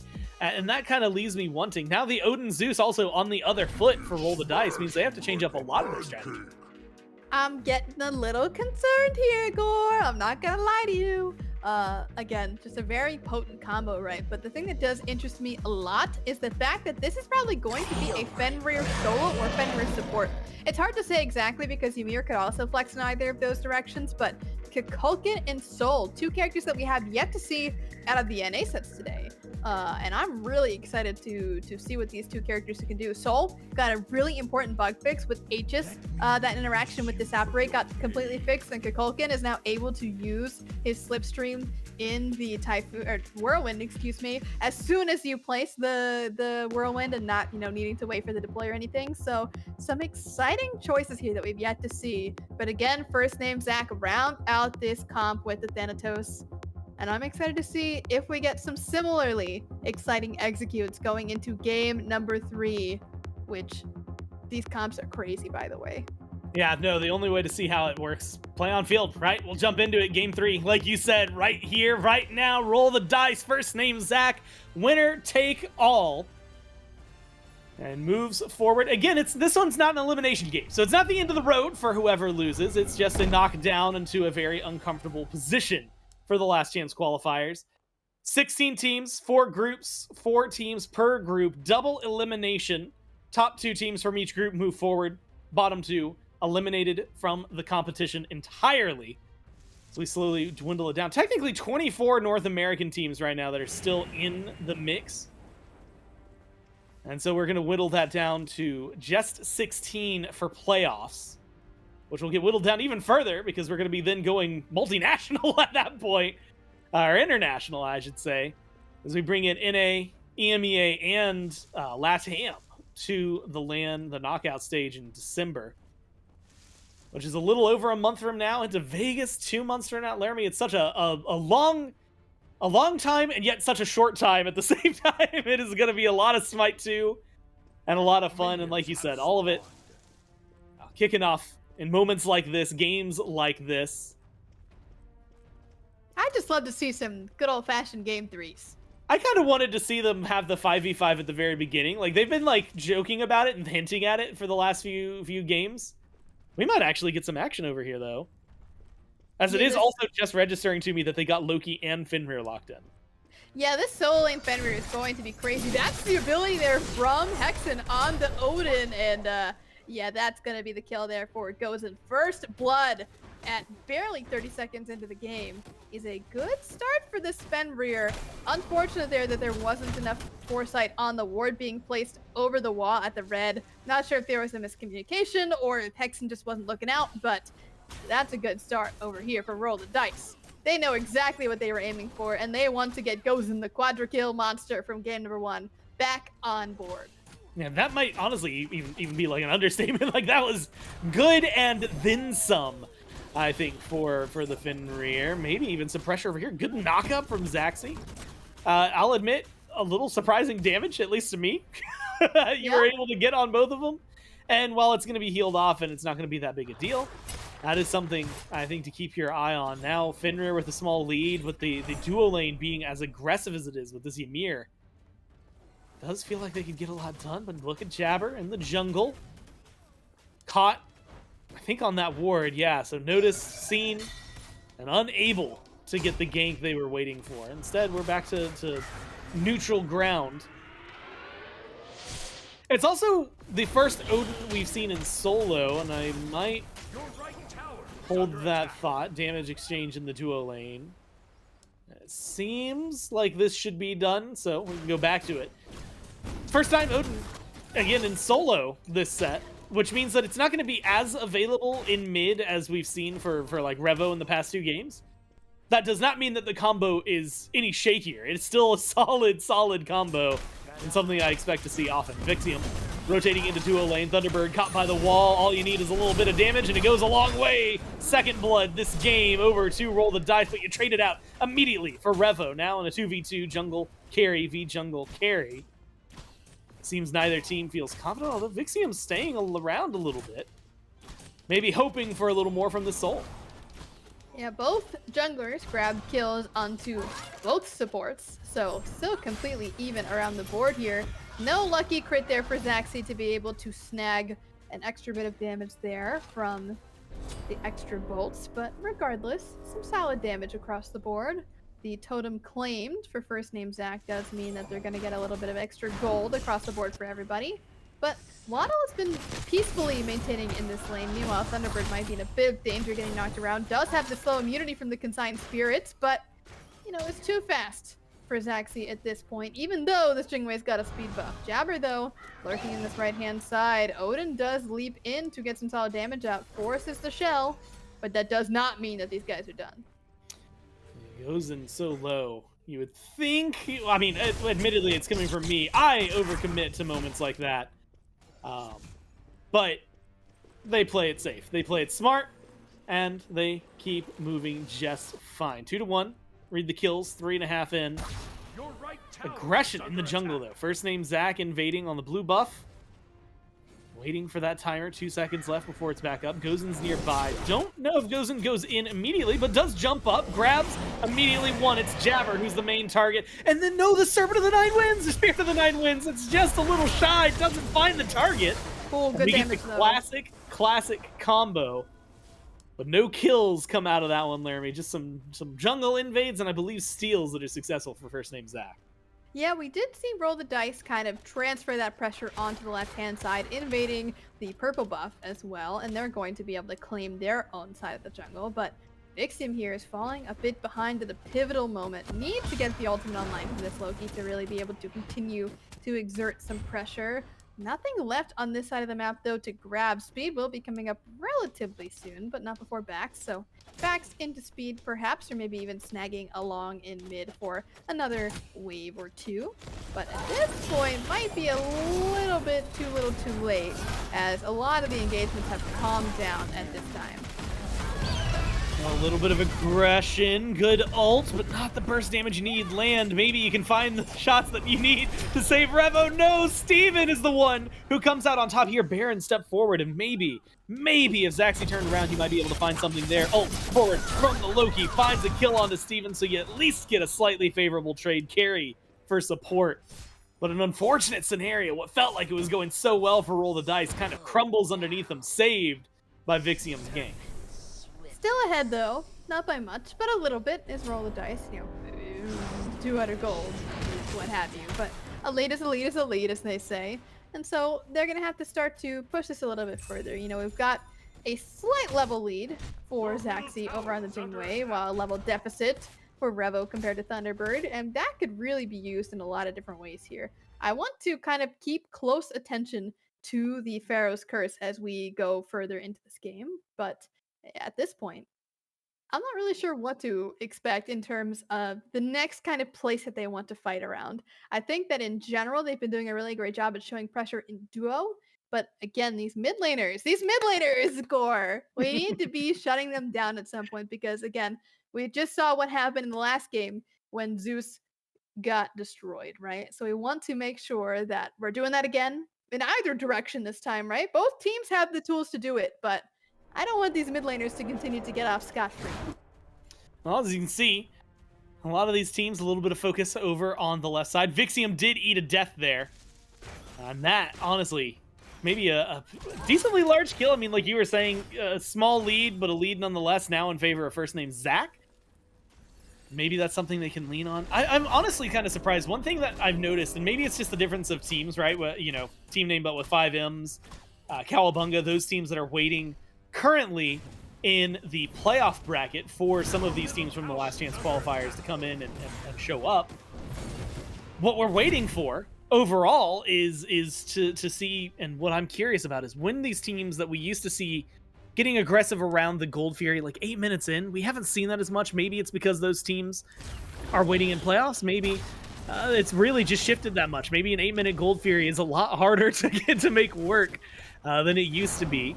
Fenrir going for a grab in mid, misses a few bites, can't quite grab the Zeus, and Gozen has to fall back. An unfortunate moment that we caught on camera there, but we caught it nonetheless. And with that ult down, that's a good time to get aggressive, whether you're Odin or the Zeus or Jabber. I mean, you really should be able to play around a little bit knowing that CC is going to be off the board. Exactly, and with the Gold Fury available and a lot of pressure put back on this right-hand side, it seems like Soul at least wants to start this up. But does Roll the Dice even notice this Gold Fury is not the tankiest objective on the map? And it certainly is going down rather quickly. They have no idea, Gore, which means easy peasy first Gold Fury here for first name Zach. And starting to push into our first true lead of the game. Still, not by very much. 1,000 gold in the pockets of first name Zach over their opposing squadron. But even still, a lot of a slower game. Less bloodbathy, arena-y, whatever you want to call it. Is this game versus the last two. They both recognize the pivotal moment this is, being game number 3, and they're trying to clean up their acts in all ways at this point. Yeah, I think that's the, like you said, the moment. I think even in game 2 I had said, hey, it has the vibe of a game 3, where it was a more methodical, trying to choose your fights a little bit better overall instead of just run at people and see what happens. Unfortunately, that did mean, and we had kind of talked about this between games, and you had mentioned way less Odin Zeus combos on Nexa, and at the time, like, that should have been happening way more often, and maybe we should be seeing that more often. Maybe Hexen could bear to rotate over into mid a few times just to work with Nexa. And it's just now, I guess maybe not exactly, but really, they almost have palindromic names, and that just for some reason occurred to me. You know what occurred to me? I don't know what to do with that. is that Zaxi is against first name Zach. Yeah, you know what? What kind of? There's a lot of name shenanigans going on here. I don't know. I don't know if I like this anymore. Oh, we get to see aggression mid camps, neutral camps. I mean, admittedly, it's kind of a. I'm gonna say this. It's gonna sound. I don't know if there's probably a softer way to say it, but like, the boring way to get a lead, which is you're just kind of dominating the macro game. I equate it to like season 9. The Kings did this a lot in Smite, where it was just like they just got all the neutral farm and they played the map a little better. That's where first name Zach have been at right now. Like, they're 2,000 gold up. The kills are tied. They haven't really done, like, they've got the 1 gold fear. I guess that helps a little bit, but it's nothing too insane, right? Yeah. Maybe we'll get a fight because Jabber's in the sky, but no, it's just a reset. One buff over the way of Roll the Dice, and meanwhile you pull a couple ults on the other side just to maintain aggression and showcase what first name Zach have to offer. Speaking of ults though, Dual Lane did trade both of their ults back and forth over on that side while we were checking out the Naga, so I could see a little jungle or rotation over there, maybe get a little fight started, what have you, any of those kind of things. I'm just waiting for some action, but you can already see Vixium think of what I'm thinking right now, is that Soul has no ult. Let's get the party started. Look at those buffs, by the way. He is a Christmas tree. Your right tower is under Because he's attack. got all the lights. Yeah, the lights. Lit up. Guys, it's November. What's today? 3rd. It's Christmas time, right? Yeah, well, there's something. There's something supposed to be between now and Christmas. Yeah, who That's cares? pre-Christmas. You're right. It's Christmas pre-gaming, as we like to call it. It's where you get a little bit of turkey. Right now, Revo taken down, chased out, locked down. Good ult by Thunderbird, by the way. I mentioned this. What, game 1? Maybe game something in a different set. It's always been this weird, like, balance with Baron, where he's been like this top ban, top pick, and then I'd get into game and whoever picked him would just get rolled over. Like, it would not have a great performance. So good to see a solid ult, and good to see him making that performance kind of well known right now in the mid lane. That is the strength of Baron, right? Is trying to lock down those low movement characters, and you know, Cuckoo is one of them. Ymir is certainly one of them. Did buy themselves a lot of time with the wall there in that last engagement, but still got out durationed by the Baron ult. And honestly, that's just due to not putting enough points in the one, it feels like. Ymir is a character that you can kind of put points in any ability and they all feel great. But in this kind of matchup, I personally would want to be throwing way more points in the wall versus anything else. Yeah, I'm trying to, I mean, just keep it up as much as often. I mean, you had even talked about it earlier when we were joking about Ymir, but like the fact that it has the knockback, and I guess knock forward if you use it appropriately for the Ymir. It's a movement ability and a CC ability. Yeah, you get a lot out of it now. And so I'm going to keep my eyes on Revo. Right now, it's maybe for the wrong reasons. Chase down, use the wall, and there's that movement speed to get you a little further away from what could have been a pretty devastating gank from Jabber. Just showing up, again, having a lot of presence. This has been where First Name Zach have made their home on the left-hand side of the map. Maybe something will happen here. Fight starts up. Zeus ult comes down, separates things. But Revo pulled back in. Oh no, poor Revo. You're just eating the lightning, the execute, the damage. Maybe too much used on just the Ymir. But the kill is gotten. First Name Zach find themselves up 5-3 and are willing to pull a Gold Fury. Waddle, nearby, has the ult, and it's just going to watch carefully. If not zoned, Kukul Khan can do a whole ton, but it seems like is worried enough. The Waddle's going to back away, and this should go over pretty simply to First Name Zach. I'm kind of shocked. I won't lie to you. The pick was really big, don't get me wrong, but Sunder wasn't really, you know, the thing that Hexen was paying attention to. Cuckoo ult does do a lot of damage. You're competing realistically with a detonate. I don't know. I feel like they could have stepped up to that a little bit more. It's definitely difficult considering the Odin is there and the cage is near available, if not available. But even still, I don't know if I would have given that one up for free. But considering that is what happened, the lead starts to get a little bit further in the favor of First Name Zach. And, you know, considering their appearance in game number 1, I had not believed that game number 2 had gone the way it would and that they would be as dominant as they are here in game number 3. But they certainly have brought it back, wrapped it back around, and now they're the ones in control. Will they maintain that control? That's the question that's yet to be solved. But yeah, that has been such a hard question to answer over the last few weeks, or games. It feels like these two, I mean, maybe weeks as well, but definitely the last couple of games.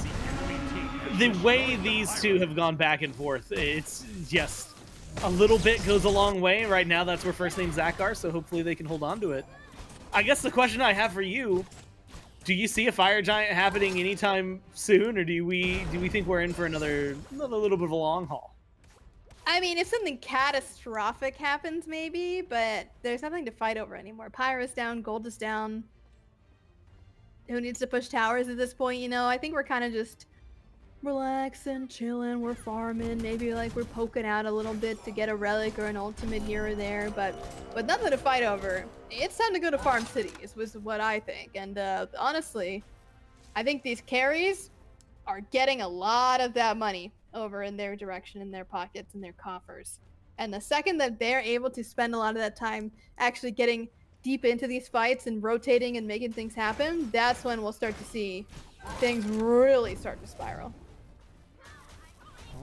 Spirals might be starting for Zaxi. Scythe off the mark and actually knock up onto Jabber. The crits are good. The lockdown is better. Oh, what a shutdown. And that gold goes your way. Now the wall is golden just like that. First name Zach. 2 of them off the board in the blink of an eye and roll the dice.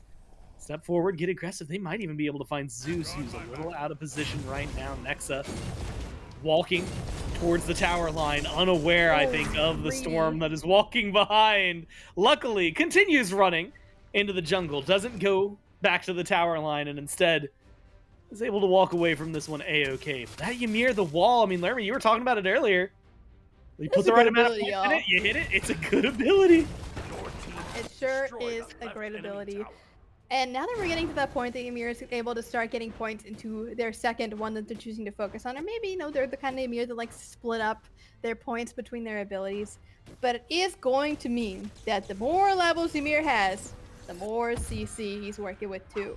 And for a character like Ymir, who's tanky and is really all about that CC, that's bad news bears for anybody against him, especially someone as immobile as the Zeus, or as Jabber on the Thanatos, or as Thunderbird on the Baron. One wall in the right place could spell death and demise for anyone who's caught on the wrong side of it. So, gotta be careful with that positioning. But considering that Ymir does have the Pharaoh's Curse, does mean that he's got a solid opportunity to get close enough to slow them down. The thing is, though, is that Thunderbird's got the slow cleanse, and we've also got the slow immunity from Jabber. And then Steven, of course, can just go fully immune at some point. And then Hexen, of course, has got the cage. And at that point, that doesn't matter too much. But Steven is the one getting caught out here, considering they have to get forced into the disapparate. But there's so many members on this left side of the map to take down this soul. Just no chance. Yeah, maybe, well, I'm not going to call it an overcommit, because a kill's a kill's a kill is a kill. And that's what matters, and that's what you get. It is impressive. I mean, first name Zach had a pretty comfortable gold lead. You would think manifesting that, especially in some of the items earlier, could have done something. But the team fights right now having to go the other way. They catch out Revo, which could be a good start to this fight. Jabber's up to the sky and does come crashing down a stun to save out and help the Zeus. Does get rid of one, but it is 2 for 2. A little bit extra on top. First name Zach, a very good, solid team fight. Now being chased out, kind of an awkward split between the two teams. Jingwei as well versus the Odin over here. Zaxi stopped and stalled, but a good dash is all you need for a disengage. I mean, maybe not the engagement roll the dice thought they were getting into as they approached that Gold Fury. Yeah, that was a wild turn of events there, where we just saw Revo get a little bit too split from the rest of the team, ate basically the entire Zeus ult to the face, which even as a tank character like the Ymir, you're not surviving an entire Zeus ult. Usually, you know, the Zeus ult gets maybe 1, maybe 2 procs on somebody and that's it, but if you're getting CC'd and stuck in that spot for a long time, especially if you're getting rooted from Thunderbird or stunned by Hexen or just trapped in there with the walls, yeah, that's gonna hurt. And you know, considering that Nexus ultimate does that much damage, it's definitely concerning. And speaking of concerning, oracles are there for first name Zach, which means that Gozen's got to be wary about what they do in response. But it looks like they're not trying to contest, and instead they're trading out for this Pyromancer. I don't think Big CM's close enough really to get much done, but at least they're not doing fire. That's what I'm saying if I'm them. At least they're not doing fire. And looks like they're even just going to walk away from the Pyromancer, and no issue found there for Roll the Dice. That's a big dub, if you ask me. Getting that Gold Fury off the board. Ancient Fury now coming up, and no Pyromancer for first name Zach. Now, you get this small, again, reset period for both these teams. Maybe a little aggression lead, I guess, overall. Still technically in favor of first name Zach, despite things maybe not always being in their control. And instead, we're finding setback. I'm kind of curious as to where the aggression is going to start. It feels like this Odin has been a lot of the kickoffs for some of these fights. I mean, one good Odin cage really can lock everyone down, as we've seen. And, what, 2 Phantom Shells, 1 still on cooldown right now for Roll the Dice. Objectives, right side of the map, heavy. They're there if they... Yeah, I'm just waiting to see when these teams are going to, you know, Go for it. Push for him. Yeah, the problem with putting the pressure on this left-hand side is that this soul is just out of there. Not going to be able to grab that. Maybe just looking to grab the ult or the beads or something out of her, but she knows. She knows something's cooking there. Not willing to stick around and find out. But speaking of people that are finding out, we've got first name Zach finding out if they're going to try for this Pyromancer one more time. Spotted out though by Roll the Dice, but realistically, they're more than willing to take this fight at this stage of the game. Soul is not there, and they have to contend with Jingwei, who's down the right-hand side. But right now, we got Santa up in the air, going down, trying to find this Cuckoo, and really, that's a lot of ultimate spent on that. But Purification going to be good. The question is it good enough to finish off this huge heal from the Baron? Is not enough to save the life of the Zeus or the Baron themselves, but is going to be able to trade out one. Zaxi grabs another for a double kill, and Ultimate comes out from Soul to try and find some turnaround for this fight. You know, so far 3 for 2, still favoring first name Zach, maybe getting aggressive low health bars. This might actually work for us though. Zaxi, wow, unfortunate scenario, the lockdown. The other way around does exactly what you need and keeps them moving. Now, Revo, uh-oh, you're in a dangerous spot. All it takes is a stun, something wrong for Steven to step up behind, but instead, it's just a tier 1 tower, an immediate retreat, which I admittedly, with how many deaths just happened, yeah, I can get behind. Get out of there as soon as you can. 3 for 3. Unfortunately, all carries do fall down on the side of Roll the Dice. Meanwhile, though, we've got Steven able to pick up a couple kills for themselves there, which is always nice, considering the Jingwei had a pretty considerable lead at that point.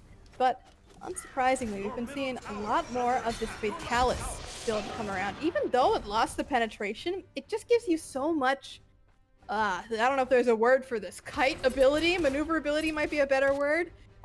In these fights where peel is maybe not the most readily available for you. So, unfortunately there for Zaxi, missed a couple really important key autos. Didn't get the crits when he needed the crits the most. And fell down, like you said, to a very unfortunate stun to the dome from Hexen on this Odin, who continues to be a menace throughout this game. May not have used the cage there, but the cage is not the only utility Odin has, and not the only reason that Odin is so prioritized in these picks and bans at this point in time. Yeah, I feel like the combos we've been seeing and the togetherness, I'll call it, of the synergy. That's way better. That's the actual word for it. Of first name Zach has been solid. Unfortunately, right there, maybe a little off the mark. Good stunt from Jabber. Scythe misses in the follow-up, and taking the tower might not be the best case scenario for you. Overlap, Venn diagram of ultimates from the Odin and the Zeus. Oh, good damage. And it's going to be the Kukul Khan who throws one right down mid, finds a lot of damage. Laramie back and forth. Health bars have been falling, but no one is dead. Loki could be the one who wants to change that instead. Maybe the call is for the Fury. And we had said it earlier. You know what? The gold worthwhile, but do you have the people? Do you have the manpower? Do you have the firepower to make this happen? And the commitment to try and make it happen goes and caught out in a 1v1 over here on the left side of the jungle. We'll fall back. And despite all that, ultimates used left and right, damage top to bottom. And the Gold Fury started left behind, now started again. I was ready to wind this down, but it does not seem like these teams will wait. Oh, they want to fight a little bit more, and you just called a big heal. Now jump in from Gozen, pulled in, a lot of damage. The follow-up, and Nexa has what you need. Odin Cage, the fight's gone on long enough that both of the ultimates from Zeus and Odin are back up, and they do enough to separate this, but it's going to be one solo for support.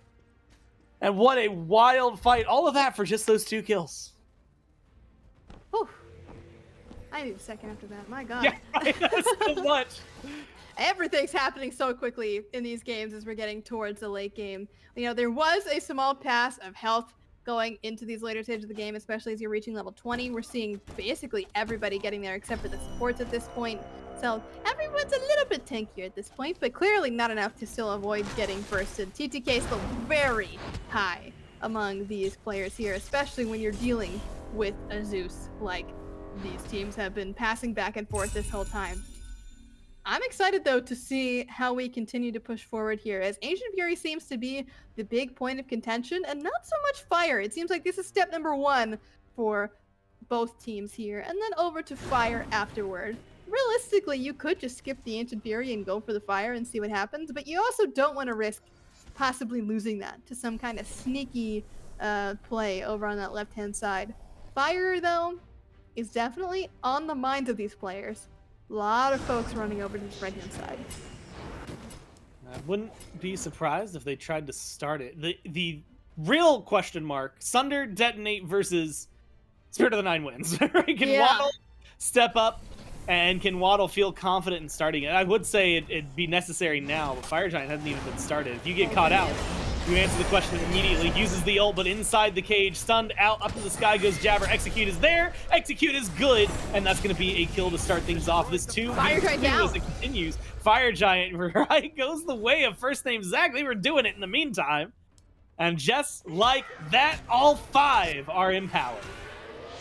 I couldn't believe how fast that went down, to be honest with you. I was expecting it to be a little bit of a closer engagement there, but just everything coming up first name Zach in that last fight, between Waddle going down, between Fire Giant going their way, between them barreling down this right-hand side with no contest. It seems like the only thing that Roll the Dice are willing to roll the dice on are this, Ancient Fury fights. Yeah, we've got White the sprint down this right-hand side, though. They've got to back real fast, or this Phoenix is going to go down. But realistically, they don't stand a chance. This Phoenix is gone. Yeah, Revo, in fact, might even lose their life as well. So you might get the bird plus the kill. Now you drop a cage. If anybody had stepped forward, we could have been talking a very different type of game, maybe even end of game kind of moment. Instead, back up. I didn't even realize that both towers are still up and left. You still have the tier 2 in mid. So you have quite a little bit of work to do. It'll be Pyromancer, reset, backs. I expect this to be a very fruitful back, probably finishing a lot of tier 3s. Oh yeah, I can only imagine, considering what these guys have started building. I'm sure we'll see a lot of wards come up as well for our good team over in first name Zach. And yeah, like you're saying, we've got some pressure. We've got a Doom Orb. We've got an entire demonic grip here for the soul, which is an interesting pickup considering that it doesn't stack with Xe, but you know what? Go off. You're winning. Feel free to just get that piercing twice as fast. And certainly, they've been piercing through a lot of the enemies here. Even though Soul has not done that much damage, we've certainly felt the effect of Steven in these fights, between the poke, between shredding through objectives. The player damage is not the full side of the story here for this Soul, because though Zaxi has been getting those crits off, honestly, the contributions of Steven are certainly numerous throughout this game. Now, grouping, left side, tower should be easy to knock down. And at this point, it is just a question of where do you defend and when do you defend. So far, we haven't really seen Roll the Dice step up for the defense. They lost the right side Phoenix while they were doing the Fury and trying to reset. Left side towers both go down. A little more gold in favor of first name Zach. Got a tier 2 in mid. If you don't feel like you can do the Phoenix, you can always default back to that. Already got one bird. So it's just a question of can you and will you get aggressive? It's always hard to break into the base. Well, you say that, but really good poke onto Wada, who's going to be forced to go back here. It does seem like Jabber is going to be playing it nice and slow here because they've got fire minions marching down that right-hand side, as well as that tower remaining in mid. The question is, though, is the whole team going to commit to mid? Oh, nice turnaround there for the Baron to get caught behind that wall. Ultimate coming out, Purification as well, trying to stay away, but getting pulled straight and misses. The Spirit of the Nine wins. So unfortunate there in that fight. Oh, no. And big execute coming through for Jabber, who does get turned around on by Vixium, shut down on that Santa, and health bars are going down like crazy. Zaxi goes in, gets that crit, and flies right on through, trying to find that last hit onto the Baron, gets away. Aegis big, not big enough, so Waddle gets Steven, and one more hit on Thunderbird's gonna do it. Vixium is the one that claims the kill, and now it is 3 versus 1. Can this Odin get away? Seems like it's gonna be a no for now, but a nice jump over the wall will create just enough space to get him out. Yeah, I feel like Vixium, Waddle, they might continue chasing this. I mean, a Deicide's pretty nice, and you've got 20 seconds to try and get it. But what a fight. I mean, what a back and forth as well. It does feel like things just should not have gone their way. Poor Gozen. even jumps back into the Zeus ult. It was that dangerous where he was at that the Zeus ult was favorable. And you lose your life. Zaxi loses their life. It feels, Laramie, like it should be a very different conversation. It should be things going awry for Roll the Dice, but instead they keep pushing forward. They find all these kills individually, like you said, Jabber, who gets a good execute but goes in too deep, pays for it. Nexa pays for it on an immobile god, and then Thunderbird, Steven, they just had nowhere to go, no team to fall back to. Hexen was just lucky to walk away with their life. And talk about... Look at those numbers. I don't know if I want to say... I got distracted. There are 30 22s on the screen or something. Oh my god. Anyway, completely right. Yeah, and the fact that we reset, like, outside of the fact that the towers are there, gold-wise, first name Zach are no longer as advantageous as they were in the past. So it's going to be around these objectives. We might be right back to where we were. Look for the Fire Giant and then see what happens. Ancient Fury, though, is the target here for first name Zach. They grab it nice and easy, which means that 2 Phoenixes and the middle tier 2 tower are going to be debuffed going forward, which means the minions will probably have an easier time of competing against those, which means that clearing this right-hand side is going to be ever more important for Roll the Dice. They're not going to be willing to leave that Phoenix being alive up to chance. They got to make sure those minions go down to protect their base. At this point, though, like you said, we're back to a Fire Giant dance. Looking on this right-hand side, trying to find if they can get some kind of extra damage on to Hexen. No fights coming out, though, for the Fenrir. Going to walk away, or at least choose to walk away from this one at this point, and slowly back it up. See what they can do. Baron ult on nobody. Forced out. Nice Zeus out there. Does get them very close to execute threshold. Will he get close enough, though? Looks like no. Jabber's going to try to go for the Loki, but unfortunately loses it to the Assassinate in return. Now, do we set up for the Fire Giant? I'm gonna be honest, every time I see those walls are open, I always hope that it's just gonna collapse way fast. Like, it doesn't collapse instantly, but part of me hopes that for some reason the next one will be the time that it collapses instantly and just absolutely erases somebody. Odin, though, going for the zone, and so far doing just a good job. Fire Giant goes the way of first name Zach. Might even be able to catch out this Loki before he can get anything done. Chain Lightning onto him, a little bit of damage. It's not going to get the health bar down to 0. Instead, it's a reset, 5v5, but advantage first name Zach. Maybe they can even continue their aggression. Maybe they run down mid. Maybe they go for the weekend Phoenix on tonight. The question can really only be answered by them. Right now, it's going to be some backs, buys, and then try to figure things out. Level 20 on the horizon for Revo, and that'll be the last one of the game. Laramie, we're 34.5 minutes in. I know these teams are leaving everything on the field just to get this win. This has been the closest game yet, and honestly, I'm happy that we hit this game 3, guys, because this has been a treat to watch. Will we see first name Zach be able to adequately take down the base as they have before previously? These Phoenixes are still weakened coming up, but they will be losing that debuff very shortly going forward. So it's going to be a full 5-on-5 brawl without any extra assistance from the Ancient Fury going forward. But regardless, I'm curious to see if we get another big pick either direction, right? Because we did see early poke onto Waddle in the last engagement on the left-hand side Phoenix, but the big piece de resistance in that last fight was Reva's wall onto the Baron, forcing the Baron into the ultimate. Baron not being able to pull anyone in, and that just spiraling out of control into an all-out brawl on that left-hand side. Will we see something similar? Or are we going to slow it down, play it a little bit more methodically, have Jabber push this middle, and split up the defenders to try and take it a little bit more of a less even fight? Jabber, like you said, is hovering over in mid. Ult available. So could get to left in an instant if necessary. I'm honestly keeping my eyes on Hexen. It feels like jump in Odin Cage. Pretty good, as it turns out. It has treated them very well up to this point. And then it gives Nexa the easiest target in the world to just step forward, slam down a lightning storm, and honestly, maybe curtains from there. It depends on who they grab. Yeah, or however many they grab, right? Yeah. It could be multiple people stuck in there, considering the only easy escape here is Gozen. Zaxi would have to ult. Pop a Phantom Shell, maybe. I mean, two are available at this point in time. Blink actually was used, it seems like, by Vixium on the Loki to try and keep some pressure up in mid. Could even try to go for a little bit more here, but seems to be playing it nice and easy. Fire is a really hard thing to fight into, considering it does give them so much aggressive advantage here. And here comes the Odin looking for the cage. Jabber is up. Has the lockdown necessary. The ult a little wide. Gozen might have got too deep. Zaxi shredded off, and now you've got exactly what you need. Fenrir locked up, locked down, and killed off.